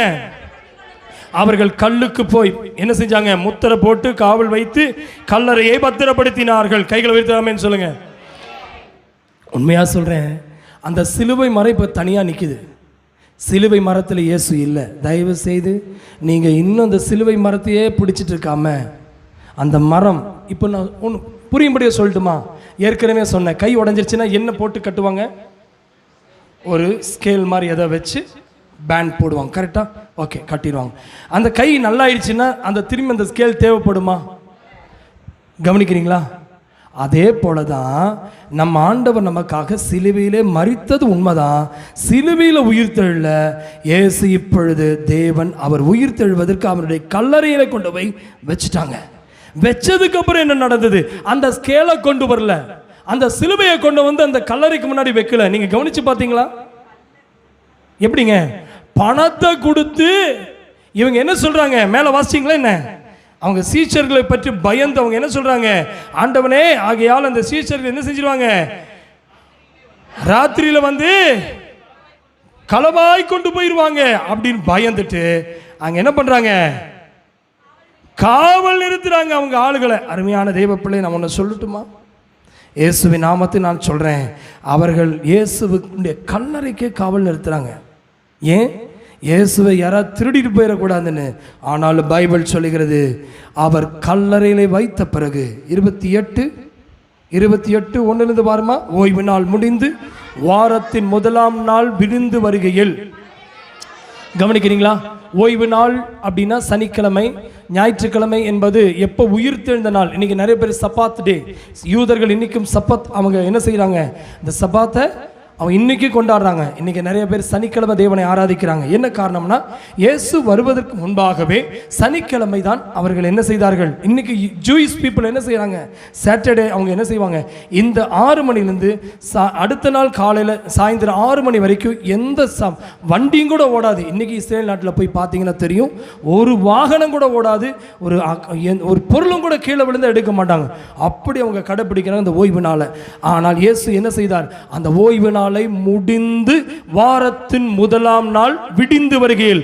நான் ஒன்று சொல்லட்டுமா, ஹலோ, இதில் ஒரு ஆவிக்குரிய ரகசியம் இருக்கு. உங்கள் வாழ்க்கையில பாவத்தை முடித்து, ஆமென், அடுத்தது பரிசுத்தமான தேவன் விடிந்து அப்படின்னா உங்களுக்கு ஒரு விடிவெளி நட்சத்திரமாக அவர் புகழ்ந்து உங்களையும் என்னையும் ரட்சிப்பதற்காக ஆமை விடிந்து வருகையில் மகதலேனா மரியாளும் மற்ற மரியாளும் கல்லறையை பார்க்க வந்தார்கள். எதுக்கு வந்தாங்க, இயேசுவை கல்லறையில் வந்து பார்ப்பதற்காக வந்தார்களாம். அப்பொழுது 2ஆம் வசனம், அப்பொழுது பூமி என்னாச்சு, மிகவும் அதிர்மடி, கர்த்தருடைய தூதன் வானத்திலிருந்து இறங்கினவன் வந்து வாசலில் இருந்த கல்லை புரட்டி தள்ளி அதன் மேல் உட்கார்ந்தான். கைகளை உயர்த்தி ஆமென் சொல்லுங்களேன். இன்னைக்கு இந்த வசனத்தை தீர்க்க தரிசனமாக எடுத்துக்கலாமா? ஹல்லேலூயா. ஒருவேளை நீங்கள் வெளியே வர விடாதபடிக்கு உங்கள் கிருபை, உங்களை பிசாசு, உங்களை பாவி என்று சொல்லி உங்களை என்ன செய்வான், சாதாரண மனிதனாய் அடக்கம் பண்ணி வைக்கலாம். நான் ஒன்று சொல்லட்டுமா, லாசருவை இப்படித்தான் அடக்கம் பண்ணி வைத்தார்கள். இயேசு எந்த இடத்திலே மரியாள் வைத்த இடத்தை காண்பித்த போது இயேசு கல்லறைக்கு முன்பாக சென்று நின்றார். லாசருவே வெளியே வா என்றார். இன்னைக்கு சொல்லட்டுமா, அந்த கல்லறை ஆமை கல்லை புரட்டின உடனே அவர் லாசரு வெளியே புறப்பட்டு வந்தபோது அவருடைய கட்டுகள் அவிழ்க்கப்பட்டதை போல, மரியாளை போல இன்றைக்கு நீங்களும் நானும் ஆமை சபை இன்றைக்கு என்ன செய்ய வேண்டும் என்றால், உங்கள் மனைவியினுடைய உங்கள் கணவனுடைய ரட்சிப்புக்காக அந்த கல்லறைக்கு முன்பாக லாசருவுக்காய் காத்திருந்ததை போல நீங்கள் காத்திருப்பீர்கள் என்றால், ஒரு நாள் லாசருடைய கட்டுகள் அவிழ்க்கப்பட்டவன் நிற்க வைத்த தேவன் இன்றைக்கு உங்கள் கட்டுகளை அவிழ்க்க அவர் வல்லவராயிருக்கிறார். இயேசுவை பார்ப்பதற்கு மரியாள் சென்றபோது, ஆமென் ஆமென், எதற்கு பெண்களை அதிகமாக நேசிக்கிறார் தெரியுமா? ஹலோ, இருக்கீங்களா? இருட்டில் நீங்க பெண்கள் முதல் போவாங்களா? இருட்டை கண்டா பயப்படுவாங்க. ஆனா எங்க போறாங்க இவங்க? பிக்னிக் போல, மார்க்கெட்டுக்கு போல, கல்லறைக்கு போறாங்க. கல்லறைக்கு நீங்க காலங்காத்தால் எந்திரிச்சு போவீங்களா? ஆனால் இவர்களுக்குள்ளே அந்த விசுவாசம். மகதலேனா மரியாளும் மற்ற மரியாளும் கல்லறையிலே போய் இயேசுவை பார்க்க வந்தார்கள். அவர்களுக்கு ஒரு நம்பிக்கை, ஆமென், இயேசுவை பார்க்க வேண்டும் என்ற ஒரு விசுவாசம். அங்கே போன போது இவர்களுக்காக அந்த கல்லை புரட்டி தள்ளி அதன் மேல் உட்கார்ந்து ஒரு தூதன் உட்கார்ந்து இருந்தார். 3ஆம் வசனம், அவனுடைய ரூபம் மின்னலை போலவும் அவருடைய வஸ்திரம் உறைந்த மழையை போல வெண்மையாகவும் இருந்தது. அல்லேலூயா. காவலர்கள் அவனுக்கு பயந்ததினாலே, காவலர் அவனுக்கு பயந்ததினாலே திடுக்கிட்டு செத்தவர்களை போல ஆனார்கள். கைகளை வைத்து ஆமென் சொல்லுங்களேன். உங்களை வெளியே வர விடாதபடிக்கு, உங்கள் குடும்பத்தில் நீங்க வெளியே வர விடாதபடிக்கு, உங்களுக்குள் இருக்கிற இயேசுவின் அன்பை வெளியே சொல்ல முடியாதபடிக்கு, எந்த சத்துரு சிலுவை ஆமென் மரித்து அடக்கம் பண்ணப்பட்டு அந்த இயேசுவுக்கு ஒரு சிலை ஆமென் ஒரு சீல் போட்டு உட்கார்ந்திருந்தாங்களோ அந்த காவலர்கள் கீழே செத்தவர்களை போல விழுந்தார்களாம். இன்றைக்கு நான் சொல்லுகிறேன், இயேசு கிறிஸ்து அவர் ஆமென் நமக்காக அந்த கல்லை புரட்டுவதற்கு ஆமென் பிதாவாகிய தேவனுடைய மகிமை இறங்கி வந்ததை போல இன்றைக்கு எனக்குள் இருக்கிற இயேசு வெளியே வரப்போகிறார். எனக்குள் இருக்கிற இயேசுவின் வார்த்தை வெளியே வரப்போகிறது. எனக்கு விரோதமாய் எங்க சீல் போடப்பட்டதோ அந்த சீலை உடைக்க போறாரு. ஹாப்பியா இருக்கீங்களா? சரிங்களா? ஆமென் ஆமென். எஸ், என்னை யாரெல்லாம் காவல் காத்திருந்தாங்களோ இன்னைக்கு சொல்றேன், பிசாசுடைய காவல் இந்த கர்த்தர் உங்களை விடுதலை ஆக்குவாராக. அந்த காவல் தெய்வங்கள் இயேசுவின் நாமத்தில் உங்கள் குடும்பத்தை கட்டி வைத்திருக்க காவல் இப்பொழுது அது விட்டு வெளியே போட்டோம். உங்கள் வீட்டை விட்டு வெளியே போட்டோம். உங்கள் பிள்ளையை விட்டு வெளியே போட்டோம். உங்கள் குடும்பத்தை விட்டு வெளியே போட்டோம். ஆமென். அந்த சர்ப்பத்தின் தலையை நசுக்க வந்தவர், பாவத்தின் வல்லமை முறிக்க வந்தவர், சாபங்களை நீக்க வந்தவர். இன்றைக்கு நான் சொல்லுகிறேன், இயேசுவின் நாமத்தில் வீட்டினுடைய ஆமென் ஹல்லேலூயா. இப்போ அந்த அடைக்கப்பட்ட கல்லறை திறந்தது போல இன்றைக்கு நான் சொல்லுகிறேன், தூதன் அந்த ஸ்திரீகளை நோக்கி, நீங்கள் பயப்படாதிருங்கள். ஹல்லேலூயா. சிலுவையில் அறையப்பட்ட இயேசுவை தேடுகிறேன் என்று அறிவேன், அவர் இங்கே இல்லை, தாம் சொன்னபடியே உயிர் தெழுந்தார். கர்த்தர் வைத்த இடத்தை வந்து பாருங்கள், சீக்கிரமாய் போய் அவர் மரித்தொழிந்து எழுந்தார் என்று ஆமென் வாசிமா. ஆமென் 28:7. ஆமென். சீக்கிரமாய் போய் அவர் மரித்தொழிந்து எழுந்தார் என்று அவருடைய சீஷர்களுக்கு சொல்லுங்கள். அவர் உங்களுக்கு முன்னே. எத்தனை பேர் ஆயத்தமா இருக்கீங்க? கல்லறையில் பார்க்க வந்த இயேசுவை பார்க்க வந்த மரியாளுக்காகவும் மகதலேனா மரியாளுக்கும் முன்பாக அவர்கள் இருந்த வீட்டுக்கு இயேசு கடந்து போனார். இன்னைக்கு நான் சொல்லட்டுமா, அவரை பார்க்கத்தானே வந்த, இப்ப நீ போறதுக்கு முன்னாடி வீட்டுக்கு அவர் போயிட்டாரு. அவர் உன் பிள்ளையை பார்க்க போயிட்டாரு, உன் குடும்பத்தை பார்க்க போயிட்டாரு, உன் வீட்டை ஆமென் பிளஸ் பண்ண போயிட்டாரு. உனக்கு முன்னே அவர் போயிட்டாரு. இன்னைக்கு சொல்லு, அப்பா எனக்கு முன்னாடி என் வீட்டுக்கு நீங்க போயிட்டீங்க, எனக்கு முன்னாடி நீங்க போயிட்டீங்க.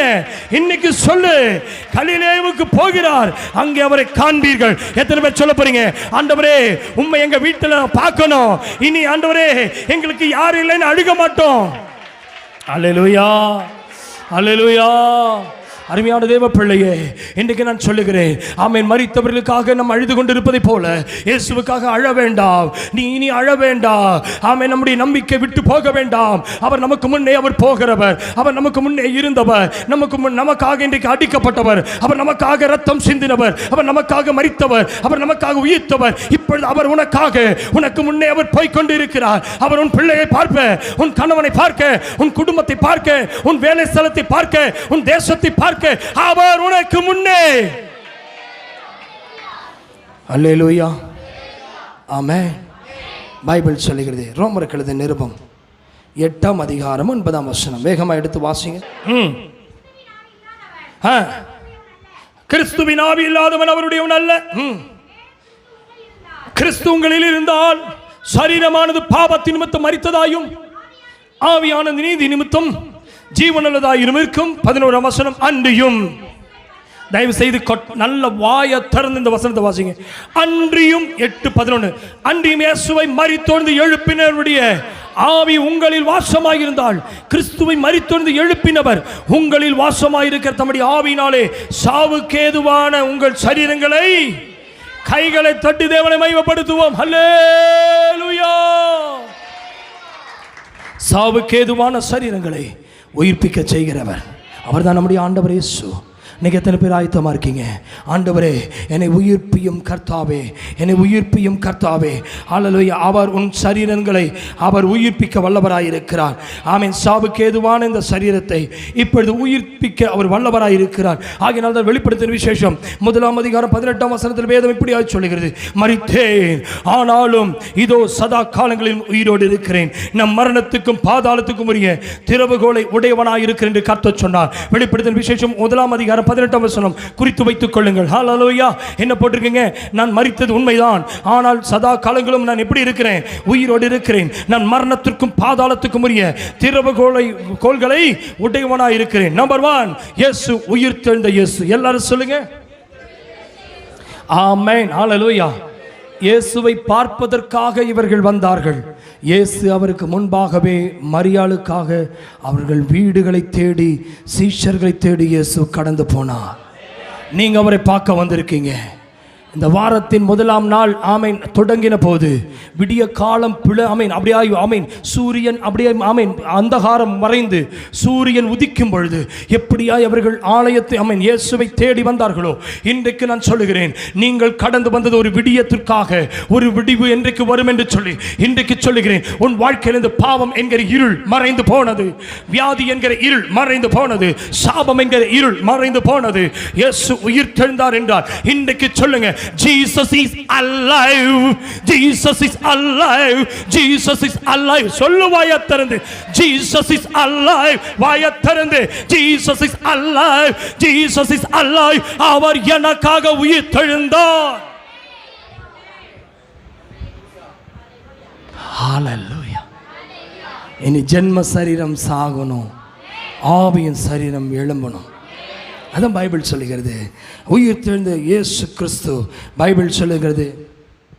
மத்தேயு 28:6 பாருங்க, அவர் இங்கே இல்லை, தாம் சொன்னபடியே உயிர் தெழுந்தார். மத்தேயு 16:21 பாருங்க, இயேசு தாம் எருசலேமுக்கு போய் மூப்பராலும் பிரதான ஆசாரியராலும் வேதபாரகராலும் பல பாடுகள் பட்டு கொலையுண்டு 3ஆம் நாளில் எழுந்திருக்க வேண்டும் என்பதை தம்முடைய சீஷர்களுக்கு சொல்லத் தொடங்கினார். அவர் உயிரோடு இருந்த பொழுது அவர் சொன்னார், நான் இப்பொழுதாய் மரித்து அடக்கம் பண்ணப்பட்டு ஆமென் நான் உயிர் தெழுவேன், எழுந்திருக்க வேண்டும் என்பது சீஷர்களுக்கு சொல்லத் தொடங்கினார். அல்லேலூயா. மத்தேயு 17:22-23 பாருங்க, மத்தேயு 17:22-23, இயேசு மனுஷகுமாரன் கைகளிலே, ஆமே மனுஷர் கைகளிலே, மனுஷகுமாரன் மனுஷர் கைகளிலே ஒப்பு கொடுக்கப்படுவார், ஆகிலும் 3ஆம் நாள் உயிர் தெழுந்திருப்பார். அவர் எதெல்லாம் சொன்னாரோ ஆமே அது நிறைவேறினது. அல்லேலூயா. மத்தேயு 20:19, யோவான் 2:19 நோட் பண்ணிக்கங்க. மத்தேயு 20:19, யோவான் 2:19, ரோமருக்கு எழுதிய நிருபம் 8ஆம் அதிகாரம், ரோமருக்கு எழுதிய நிருபம் 8ஆம் அதிகாரம் 34வது வசனத்தில் இப்படி ஆய் சொல்லுகிறது, கிறிஸ்துவே மரித்தவர், அவரே எழுந்தும் இருக்கிறவர். ஆமே. கிறிஸ்து தான் என் பாவத்துக்கு மரித்தார், வேறு யாருமே பாவத்துக்காய் மரிக்கல, அவர் தான் எனக்காய் எழுந்தார். ரோமருக்கு எழுதிய நிருபம் 14ஆம் அதிகாரம் 9ஆம் வசனம், கிறிஸ்து மரித்தும் எழுந்தும் பிழைத்தும் இருக்கிறார். ஆமே. 1 கொரிந்தியர் 15ஆம் அதிகாரம் 14ஆம் வசனம். ஆமே. 1 கொரிந்தியர் 15:14 பவுல் என்ன சொல்கிறார்? கிறிஸ்து எழுந்திருக்கவில்லை என்றால் எங்கள் பிரசங்கமும் விருதா, உங்கள் விசுவாசமும் விருதா. ஆமென். ஹalleluya. யோபுக்கு ஒரு நம்பிக்கை. ஆமென். இயேசு வருவதற்கு முன்பாக ஒரு ப்ராஃபஸி அவன் சொல்லுகிற வசனம் யோபு 19:25, என் மீட்பர் உயிரோடு இருக்கிறார். பக்கத்தில் இருக்கிற பார்த்து கைகளை கொடுத்து சொல்லுங்க, உன் மீட்பர் உயிரோடு இருக்கிறார். கை கொடுத்து சொல்லுமா, பின்னாடி முன்னாடி சைடில் லெஃப்ட் ரைட் கையை குலுக்கி ஆமை தட்டி எழுப்புங்க, உன் மீட்பர் உயிரோடு இருக்கிறார். ப்ளீஸ் சொல்லுங்களேன். ஆமை கை கொடுமா, உன் கை அந்த ஆமை பக்கத்தில் கையை கொடு, ஆமை ஷேக் பண்ணு, உன் மீட்பர் உயிரோடு இருக்கிறார். ஷேக் பண்ணி சொல்லு. ஆமென். ஹalleluya. கைகளை கொடுத்து சொல்லு, உன் மீட்பர் உயிரோடு இருக்கிறார். ஹalleluya. நம்பர் 1 உயிர் தெழுந்த கிறிஸ்து. நம்பர் 2 ஜெயித்தெழுந்த கிறிஸ்து. இரண்டாவது என்னதுங்க? ஜெயித்தெழுந்த கிறிஸ்து. ஏசாயா 25ஆம் அதிகாரம் 8ஆம் வசனம். ஏசாயா 25, ஐசாயா chapter 25 verse 8, அவர் மரணத்தை ஜெயமாக விழுங்குவார். கர்த்தராகிய தேவன் எல்லா முகங்களிலும் இருந்து கண்ணீரை துடைத்து தமது ஜனத்தின் நிந்தையும் பூமி இராதபடிக்கு முற்றிலும் நீக்கிடுவார். அல்லேலூயா. ஃபர்ஸ்ட் நம்ம நம்பர் 1 என்ன பார்த்தோம்? உயிர் தெழுந்தார். நம்பர் 2 ஜெயித்தெழுந்தார். பாவத்தை ஜெயித்தார், மரணத்தை ஜெயித்தார், வியாதியை ஜெயித்தார். Hello listen to me. என்ன பாருங்க, என்ன நோட் பண்ணுங்க. பாவத்தை ஜெயித்தார், சாபத்தை ஜெயித்தார், வியாதியை ஜெயித்தார், அசுத்தத்தை ஜெயித்தார், பிசாசை ஜெயித்தார். ஹalleluya. கைகளை உயர்த்தி ஹalleluya. நீங்கள் ஜெயாலியாய் கிறிஸ்துவுக்கு பின்பாக வருகிறீர்கள். இன்றைக்கு சொல்லுங்க. ஆகையால் தான் Isaiah chapter verse chapter 25 verse 8, அவர் மரணத்தை என்ன செய்தாராம்? ஆமென். இன்றைக்கு சொல்லுங்க ஆமென். ஹalleluya. என் கைகள் அவரை தொடும், என் கண்கள் அவரை பார்க்கும். எஸ். எத்தனை பேர் சொல்ல போறீங்க? பாவம் செய்த கண்கள் இப்பொழுது மன்னிப்பை பெற்றுக்கொண்டு அதே கண்கள் தான், அதே உதடு தான் அவரோடு பேசுகிறது.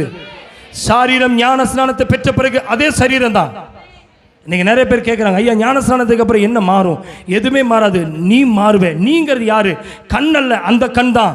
உதடு அதே தான், வாய் அதே தான், நாவு அதே தான், காது அதே தான், கை அதே தான். ஆனா அதனுடைய செயல்கள் மாறும். ஆமென். ஹalleluya.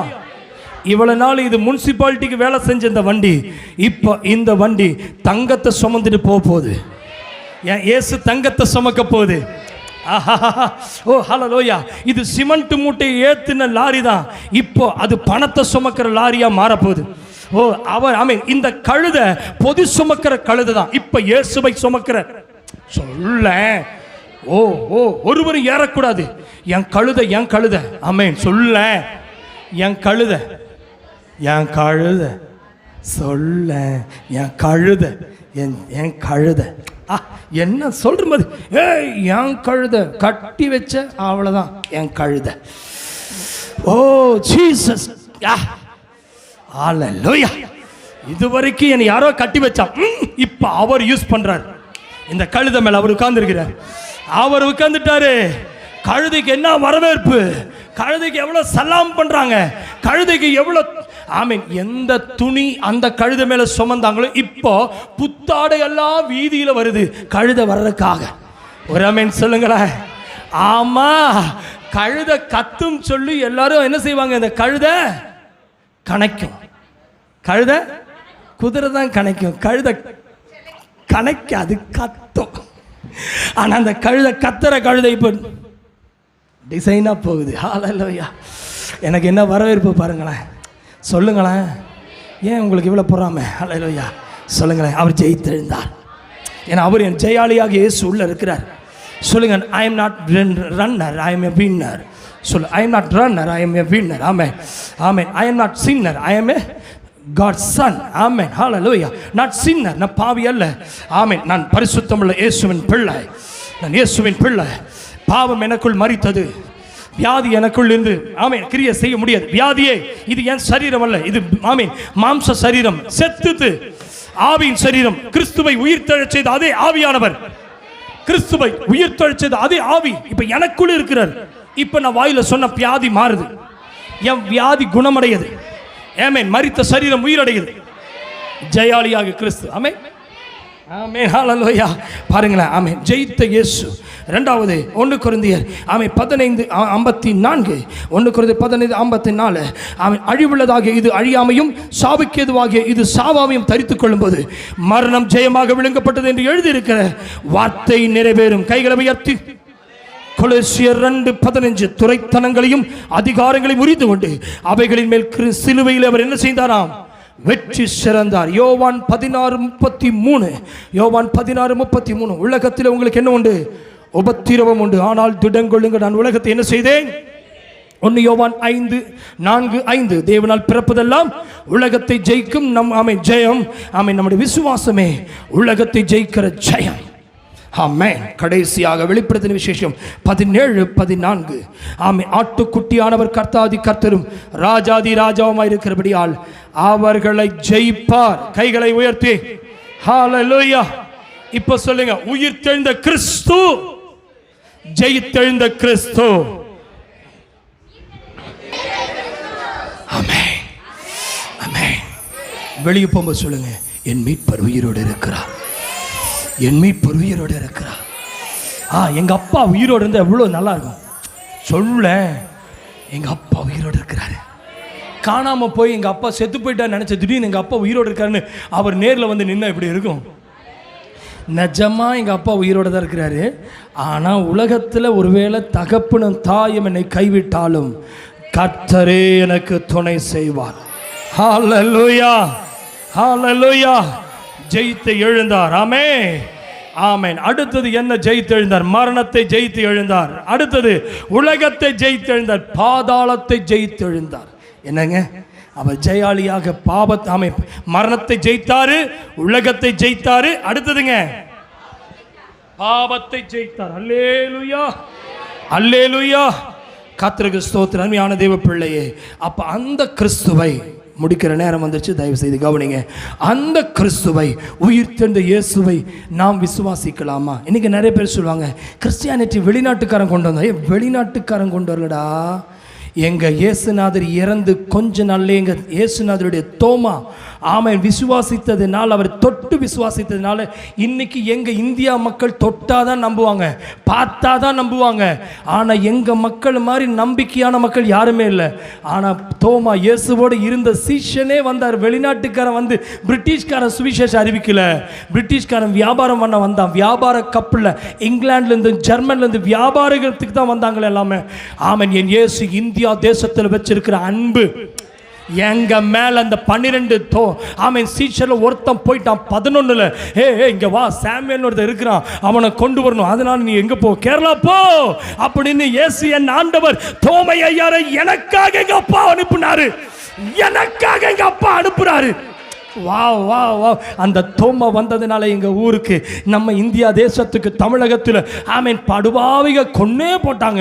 கொன்னாலும் பரவாயில்ல, அந்த ரத்தம் நம்முடைய தேசத்தில் ரத்த சாட்சியை மறித்திருக்கிறேன்னா இன்னைக்கு தமிழ்நாட்டுக்காரங்க மாதிரி யார் ரத்த சாட்சியை மறிக்க மாட்டாங்க. அல்லேலூயா ஆமென். நீங்களாம் அடி வாங்குற ரெடியா இருக்கீங்களா? அல்லே வீட்டில் பொண்டாட்டி பேசுகிற பேச்சை உன்னால் கேட்க முடியல, நீ வேற இயேசுவுக்கு அடி வாங்க போறியா? அல்லேலூயா. கடைசியானதுங்க, இயேசுவை விசுவாசித்தனர். யார் விசுவாசித்தனர்? கண்டு விசுவாசித்தனர். யாரு? ஆமென். மரியாள் கண்டு விசுவாசித்தனர். கேட்டு விசுவாசித்தனர். யாருங்க? ஆமென். யோவான் எழுதின சுவிசேஷத்தின் புஸ்தகம், ஆமென், பாருங்க, ஆமென், 20ஆம் அதிகாரம் 17-18 வீட்டில் போய் வாசிச்சு பாருங்க. ஆமென். ஹல்லேலூயா. இயேசு மகதலேனா மரியாளை நோக்கி, நீ சகோதரர் போய் நான் பிதாவிடத்திற்கு ஏறி போகிறேன் என்று அவர்களுக்கு சொல்லு என்றார். மகதலேனா மரியாளை போய் தன் கர்த்தரை கண்டதையும் அவர் தன்னுடைய சொன்னதையும் சீஷருக்கு அறிவித்தாள். அப்படின்னா நல்ல கவனிங்க. முதலாவது மரியாள், மகதலேனா மரியாள் கேட்டு விசுவாசித்தார்கள். இரண்டாவது அந்த சீஷர்கள் என்ன செய்தாங்க? ஆமென், ஆமென், சாரி. ஆமென். மகதலேனாலும் மரியாளும் அவர்கள் என்ன செய்தார்கள்? இயேசுவை கண்டு விசுவாசித்தார்கள். இரண்டாவது கேட்டு விசுவாசித்தார்கள். யாருங்க? சீஷர்கள். அல்லேலூயா, அல்லேலூயா, ஆமென். மூன்றாவது தொட்டு விசுவாசித்தனர். ஆமென். யோவான் 20ஆம் அதிகாரம் 25ஆம் வசனம். ஆமென். வீட்டில் போய் வாசிச்சு பாருங்க. தோமாவுடைய கைகளின் ஆணிகளால் உண்டான காயத்தை நான் கண்டு அந்த காயத்தில் என் விரலை விட்டு என் கையை அவருடைய விழாவிலே போட்டால் வழிய விசுவாசிக்க மாட்டேன் என்றான். அப்ப நீங்க யோசிச்சு பாருங்க. முதலாவது கண்டு விசுவாசித்தவர்கள், கண்டு விசுவாசித்தனர். யோவான் 20:19-20 என்னாச்சுங்க? வாரத்தின் முதல் நாளாகிய அன்றைய தினமே சாயங்காலத்தில் சீஷர்கள் கூடி இந்த இடத்தில் இயேசு வந்து நின்று உங்களுக்கு சமாதானம் என்றார். அவர் தம்முடைய சீஷர் தம்முடைய கைகளையும் விழாவையும் அவர்களுக்கு காண்பித்தார். சீஷர்கள் கர்த்தரை கண்டு சந்தோஷப்பட்டார்கள். அல்லேலூயா. நல்லா கவனிங்க. ஆமென். கண்டு விசுவாசித்து யாருங்க? யோவான் 20:19-20 வாரத்தின் முதல் நாளாகிய அந்த நாளில் ஆமென் சீஷர்கள் கூடியிருந்தார்கள். சீஷர்கள் என்ன செய்தார்கள்? ஆமென். கண்டு விசுவாசித்தார்கள், சந்தோஷப்பட்டார். இரண்டாவது மகதலேனாலும் மரியாளும் போய் சொன்னதினாலே ஒரு ஆமென் அவர்கள் என்ன செய்தார்கள்? கேட்டு விசுவாசித்தார்கள். மூன்றாவது தோமா என்ன செய்தார்? தொட்டு விசுவாசித்தான். அல்லேலூயா. இன்றைக்கு மத்தேயு 28:6 பாருங்க. மத்தேயு 28:6 அவர் இங்கே இல்லை, தாம் சொன்னபடியே என்ன செய்தாராம்? உயிர் தெழுந்தார். அல்லேலூயா. உயிருள்ள கிறிஸ்து, உயிரூட்டுகிற கிறிஸ்து, உயிர்ப்பிக்கிற கிறிஸ்து. ஆமென். இயேசு என்ன செய்தார்? அவரு ஆமென் உயிருள்ள கிறிஸ்து என்ன செய்தாரு? உயிரூட்டும் கிறிஸ்து, உயிரூட்டுகிற கிறிஸ்து, உயிர்ப்பிக்கிற கிறிஸ்துவாய் அவர் வெளிப்பட்டார். ஹல்லேலூயா. இன்னைக்கு ஆமென் முதலாவது என்ன பார்த்தோம்? என்ன ஃபர்ஸ்ட் பார்த்தங்க? உயிரோடு எழுந்த இயேசுவை பார்த்தோம். இரண்டாவது ஜெயித்து எழுந்த இயேசுவை பார்த்தோம். மூன்றாவது விசுவாசித்த ஆமென் உயிர்த்தெழுந்த இயேசுவை விசுவாசித்தார்கள். நான்காவது உயிருள்ள கிறிஸ்து. எப்படிங்க? உயிருள்ள கிறிஸ்து, உயிரூட்டுகிற கிறிஸ்து, உயிர்ப்பிக்கிற கிறிஸ்து. கடைசியாக ஆமென் தரிசனம் தந்த கர்த்தர். ஆமென். இயேசு என்ன செய்தார்? தரிசனம் தந்தார். மரியாளுக்கு என்ன செய்தார்? தரிசனம் தந்தார். இரண்டாவது சீஷர்களுக்கு, எம்மாவூர் சீஷர்கள் 2 பேர் நடந்து போகிற பொழுது மார்க் 16:12 அவர்களுக்கு மறுரூபமாய் தரிசனமானார். மூன்றாவது அப்போஸ்தலர்களுக்கு தரிசனமானாராம். ஆமென். அப்போஸ்தலர் 1ஆம் அதிகாரம் 3ஆம் வசனம் என்னாச்சுங்க? ஆமென் 40 நாளளவும் அப்போஸ்தலருக்கு தரிசனமாகி தேவனுடைய ராஜ்யத்துக்குரியவைகளை அவர்களுடனே பேசி அநேகம் தெளிவான திருஷ்டாந்தங்களினாலே அவர்களுக்கு தம்மை உயிரோடு இருக்கிறவராக காண்பித்தார். மூன்றாவது என்னங்க? அப்போஸ்தலர்கள் தரிசனம் கண்டார். நான்காவது அனனியாவுக்கு தரிசனமானார். தமஸ்குவிலே அனனியா என்னும் பேருள்ள ஒரு சீஷன் இருந்தான். அப்போஸ்தலர் 9:10 அவனுக்கு கர்த்தர் தரிசனமாகி அனனியாவே என்றார். அவன் ஆண்டவரே இதோ அடியேன் என்றான். அல்லேலூயா. ஐந்தாவது பவுலுக்கு தரிசனமானார். அப்போஸ்தலர் 9:1-9. அல்லேலூயா. தரிசனம் தந்தது கர்த்தர் யாருக்கெல்லாம்? முதலாவது மரியாளுக்கு. நோட் பண்ணிக்கங்க. முதலாவது யாருக்கு? மரியாளுக்கு. இரண்டாவது சீஷர்களுக்கு. எம்மாவூர் நடந்து போகிற சீஷர்கள் இயேசுவை தரிசனம் கண்டார்கள். அடுத்தது மூன்றாவது அப்போஸ்தலர்கள் தரிசனம் கண்டார்கள். 40 நாள் இயேசு கிறிஸ்து என்ன செய்தார்? தன்னை உயிரோடு இருக்கிறவராக தன்னை காண்பித்தார். ஆமென். நான்காவது அனனியா. ஆமென். சவுல் வருவதற்கு முன்பாக அனனியாவிடத்தில் ஆண்டவர் என்ன செய்கிறாரு? தரிசனம் காண்பிக்கிறார். ஐந்தாவது பவுல் சீலா. ஆமென். பவுல் சவுலா இருந்தவன் பவுலாய் மாறுவதற்கு தமஸ்குவுக்கு போகும்போது இயேசு தரிசனம் காண்பித்தார். அல்லேலூயா. எத்தனை பேர் ரெடியா இருக்கீங்க? எனக்கு அந்த தரிசனம் வேணும்னு எத்தனை பேர் விரும்புறீங்க? கைகளை உயர்த்தி காட்டுங்க. ஆண்டவர் உங்களை பார்க்கட்டும். ஹல்லேலூயா, ஹல்லேலூயா. எனக்கு எத்தனை பேர் ஆயத்தமாக இருக்கீங்க? ஆண்டவரே நான் உம்மை தரிசனம் பார்க்க வேண்டும் என்று எத்தனை பேர் விரும்புகிறீங்க? ஒருவேளை இன்றைக்கு நீங்கள் அவருடைய முகத்தை பார்க்க வேண்டும் என்று விரும்புகிறீர்கள் என்றால் இன்றைக்கி நீங்கள் ஆலயத்துக்கு வரும் பொழுது அவரை பார்க்கலாம். நீங்கள் ஜெபிக்கும் போது நீங்கள் பார்க்கலாம். அல்லேலூயா.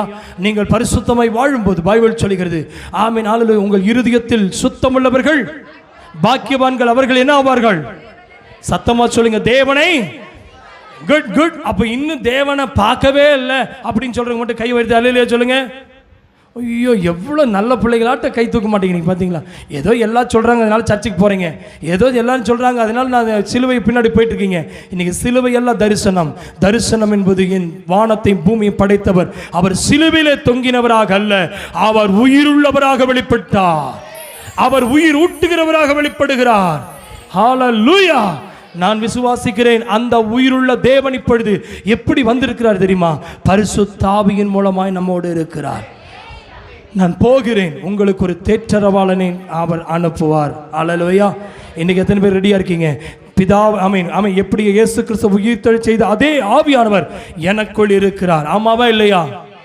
ஆவியை பெற்றவங்க மட்டும் கைகளை வர்த்தி அல்லேலூயா சொல்லுங்களேன். நல்லா சொல்லிட்டீங்க. வெளியே போகும்போது இதே மாதிரி தான் சொல்லிட்டு போனோம். அல்லேலூயா. எசேக்கியா தீர்க்கதரிசி நடந்து போகும்போது ஆவி அவனுக்குள் இருந்ததினால ஆமென் ஒரு காற்று வந்தது.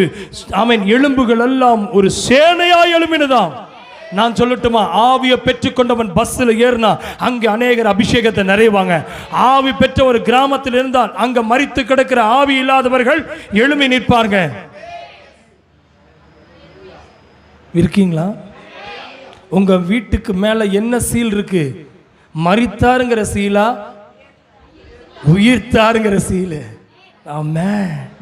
நான் சொல்றேன், அந்த இயேசு எனக்கு இருதயத்தில் சுத்தமல்லவர்கள் அவர்கள் யாரை தரிசிப்பார்கள்? அப்ப தரிசிக்கிற நம்ம அவரை நேரு முகமுகமாய் தரிசிக்கணுமா? ஆயத்தமா இருக்கீங்களா? கடைசிய வசனத்தை எடுத்துக்கலாமா? ஆமீன். 1 தெசலோனிக்கேயர் சீக்கிரமா எடுங்க பார்க்கலாம். 4ஆம் அதிகாரம் 14ஆம் வசனத்தை எடுத்து வாசிங்க.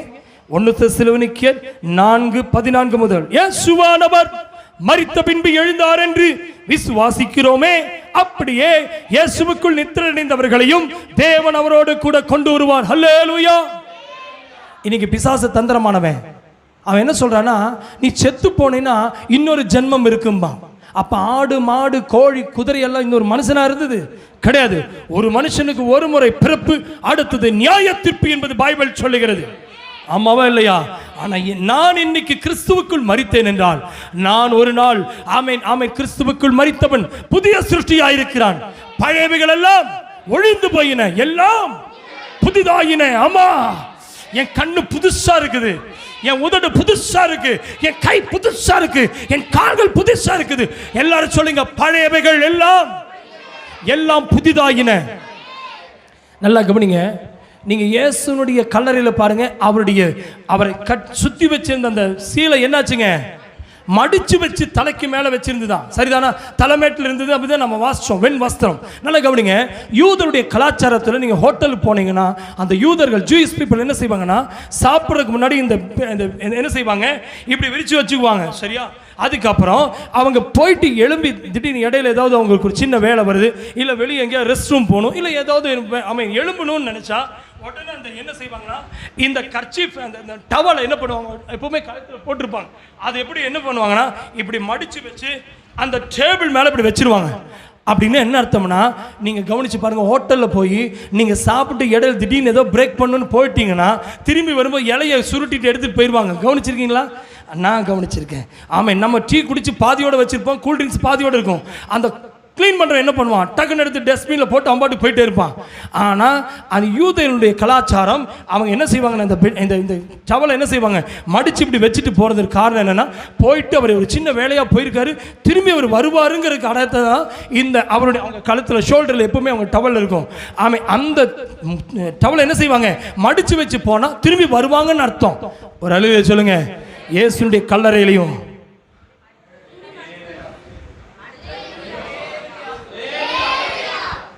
ஆனால் நமக்கு கோடி துணி மேலே மடிச்சா போடுறாங்க.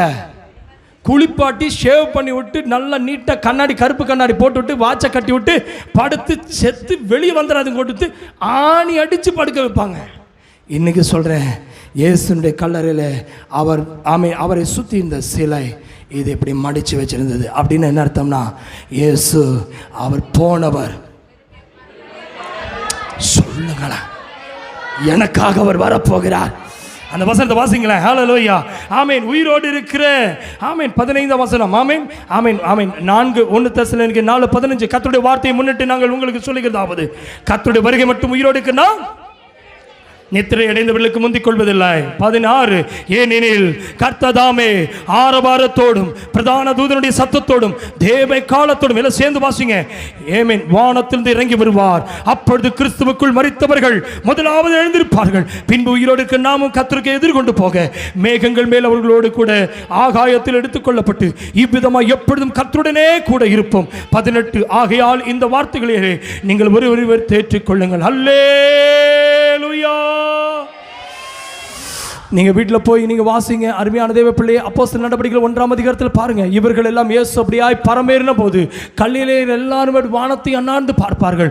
அப்போ ஒரு வானத்தில் 2 பேர் வெள்ளை வஸ்திரம் தரித்தவர்கள் சொல்வார்கள், கல்லிலேயராகிய புருஷரே, வானத்தை ஏன் அண்ணாந்து பார்க்கிறீர்கள்? எப்படியாய் அவர் மேலே போனாரோ அப்படியே கீழே வருவார். அல்லேலூயா. இயேசு உயிர் தெழுந்தார் என்று சொல்லி உட்கார்ந்திராதபடிக்கு அவர் எனக்குள் அவர் வாழ்ந்து கொண்டிருக்கிறார்.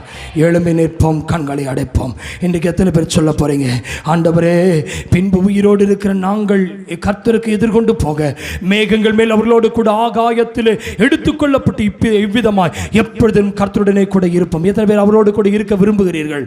கைகளை வைத்து காட்டுங்க. அல்லேலூயா, அல்லேலூயா, ஆமென், அல்லேலூயா. சேர்ந்து சொல்லுமா, அந்த இயேசு உயிரோடு யாருக்குள்ள இருக்கிறாரு? சத்தமா சொல்லுங்க, யாருக்குள்ள இருக்கிறாரு? எனக்குள்ள இருக்கிறார். எல்லா வாய்களை திறந்து சொல்லுங்க, உங்களுக்குள்ள யார் இருக்கா? ஆமென். உங்களுக்குள்ள யார் இருக்கா? பக்கத்தில் இருக்க கையை கொடுத்து சொல்லுங்க, உனக்குள்ள இயேசு இருக்கிறார். கை கொடுத்து சொல்லுங்க, ஷேக் பண்ணி சொல்லுங்க. பின்னாடி முன்னாடி கை கொடுத்து சொல்லுங்க, உனக்குள்ள யார் இருக்கா? இயேசு, உங்களுக்குள்ள இயேசு இருக்கிறார். எழும்பி நின்று கர்த்தருக்கு முன்பாக சொல்லுங்க. ஹல்லேலூயா. எல்லாரும் சேர்ந்து சொல்லுமா, உனக்குள்ளே இருக்கின்ற உன் இயேசு என்றும் பெரியவரே. சொல்லுங்க, உனக்குள்ளே இருக்கின்ற உன் இயேசு என்றும் பெரியவரே, நீ அறியாததும் உனக்கு எட்டாததுமான பெரிய காரியங்கள் செய்திடுவான். நீ அறியாததும் உனக்கு எட்டாததுமான பெரிய காரியங்கள் செய்து உனக்குள்ளே விபலபௌடா விக்கலபௌடா கபனா குடபனா வல்லமை வல்லமை கண்களை அடைத்து ஓமே உனக்குள்ளே இருக்கின்ற என் இயேசு என்றும் பெரியவரே. ஆமென். உனக்குள்ளே இருக்கின்ற உன் இயேசு என்றும் பெரியவரே. ஆமென். உனக்குள்ளே எனக்குள்ள இருக்கின்ற இயேசு, எனக்குள்ள இருக்கின்ற இயேசு. கைகளை தட்டி, ஆண்டவரே நீர் எங்களுக்குள்ள இருக்கிறீர். ஆண்டவரே எங்களுக்குள் வாசம் பண்ணுகிற ஆவியானவரே, எங்களுக்குள் வாசம் பண்ணுகிற ஆவியானவரே, எங்களுக்குள் உயிருள்ளவராக இருக்கிறீர். ஹல்லேலூயா.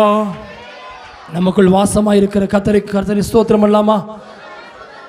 எங்களுக்குள்ளே வாசம் பண்ணும் ஆவியானவரே, இந்நாளிலும் சித்தத்தின் போல நடத்தும் என்று சொல்லி அந்த இயேசு மரித்தோரிலிருந்து உயிர் தெழச் செய்த அதே ஆவியானவர் உங்களுக்குள்ளே இருக்கிறார் என்று நாம் பார்க்கிறோம். பவுல் ரோமருக்கு எழுதின நிருபத்தில் வாசித்தோமே. இன்றைக்கு சொல்லுங்க, ஆண்டவரே எங்களுக்குள்ள ஆவியானவர் இருக்கிறேன், இனி பிசாசங்களை தொடுவதில்லை. சொல்லுங்க, பிசாசங்களை தொடுவதில்லை, வியாதியங்களை தொடுவதில்லை, ஆமென், அசுத்தங்களை எங்களை தொடுவதில்லை. நாங்கள் எங்களுக்குள்ளே இருக்கிற இயேசு பெரியவர். கர்த்தர் இந்த வார்த்தையின் மூலமாய் ஆசீர்வதிப்பாராக. ஆமென். எங்கள் நல்ல ஆண்டவரே, இந்த ஆசீர்வதிக்கப்பட்டதான கர்த்தாவே மத்திய நேரத்துக்காய் ஜெபிக்கிறோம். அப்பா, இந்த உயிர்த்தெழுதல் நாளன்றைக்கு கர்த்தாவே நீர் எங்களோடு பேசின நல்ல வார்த்தைக்காய் நன்றி ஆண்டவரே. எஸ்ஸப்பா, எங்கள் கர்த்தாவே உம்முடைய வார்த்தையின் மூலமாக, தீர்க்க தரிசன வார்த்தையின் மூலமாக எங்கள் ஒவ்வொருவரோடு நீர் பேசினதுக்காய் நன்றி ஆண்டவரே.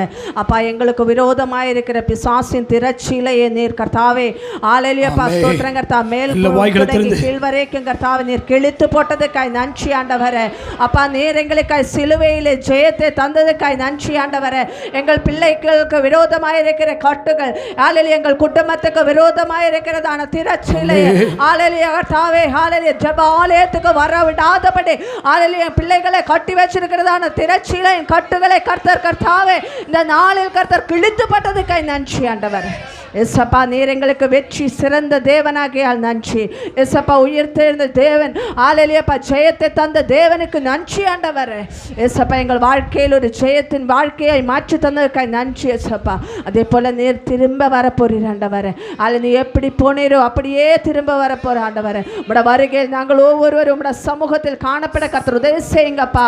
ஒருவர் போலும் கைவிடப்பட்டு போகக்கூடாது ஆண்டவரே. ஒரு ஆத்துமா போலும் கர்த்தாவே உண்மை கர்த்தாவே வரவோ கர்த்தாவே தேவ சமூகத்தில் வராமல் இருக்கக்கூடாது ஏசப்பா. நாளையில் இந்த வார்த்தையை கேட்ட அனைவரும் அப்பா உம்முடைய ராஜ்யத்தில் கர்த்தாவே நாங்கள் ஒருமித்துமை துதிக்க கர்த்தர் உதவி செய்யுங்க. உம்முடைய கரத்தில் எங்களை ஒவ்வொருவரையும் அர்ப்பணிக்கிறேன். சிறு பிள்ளைகள் முதல் பெரியவர் வரை அனைவரும் உம்முடைய கரங்களை அர்ப்பணிக்கிறேன் ஆண்டவரே. ஏசப்பா ஹalleluya, மக்தன்னாக்கா மரியா ஹalleluya ஸ்தோத்திரம் கர்த்தாவே. ஏசப்பாவே கர்த்தாவே போகிறதற்கு முன்னாடியே அவள் சேர்ந்து சேருவதற்கு முன்னாடியே அவள் வீட்டுக்குள்ளே இயேசு சென்றது போல ஹalleluya நாங்கள் இங்கேருந்து கர்த்தா வீட்டுக்கு திரும்பறதுக்கு முன்னாடி எங்களுக்கு முன்னாடியே நீங்கள் எங்கள் வீட்டுக்குள்ளே போனதுக்காக நன்றி ஆண்டவரே. எங்கள் வாழ்க்கையில் கிரியை செய்ய போகிறதுக்காக ஸ்தோத்திரம். உடைய கரங்கள் எல்லா பிள்ளைகளையும் அர்ப்பணிக்கிறேன். கர்த்தர் ஜெபத்தை கேட்டதே நன்றி. இயேசுவின் நாமத்தில் ஜெபங்கள் நல்ல பிதாவே, ஆமென். அல்லேலூயா. கர்த்தர் தாமே உங்களை ஆசீர்வதிப்பாராக. ஆமென்.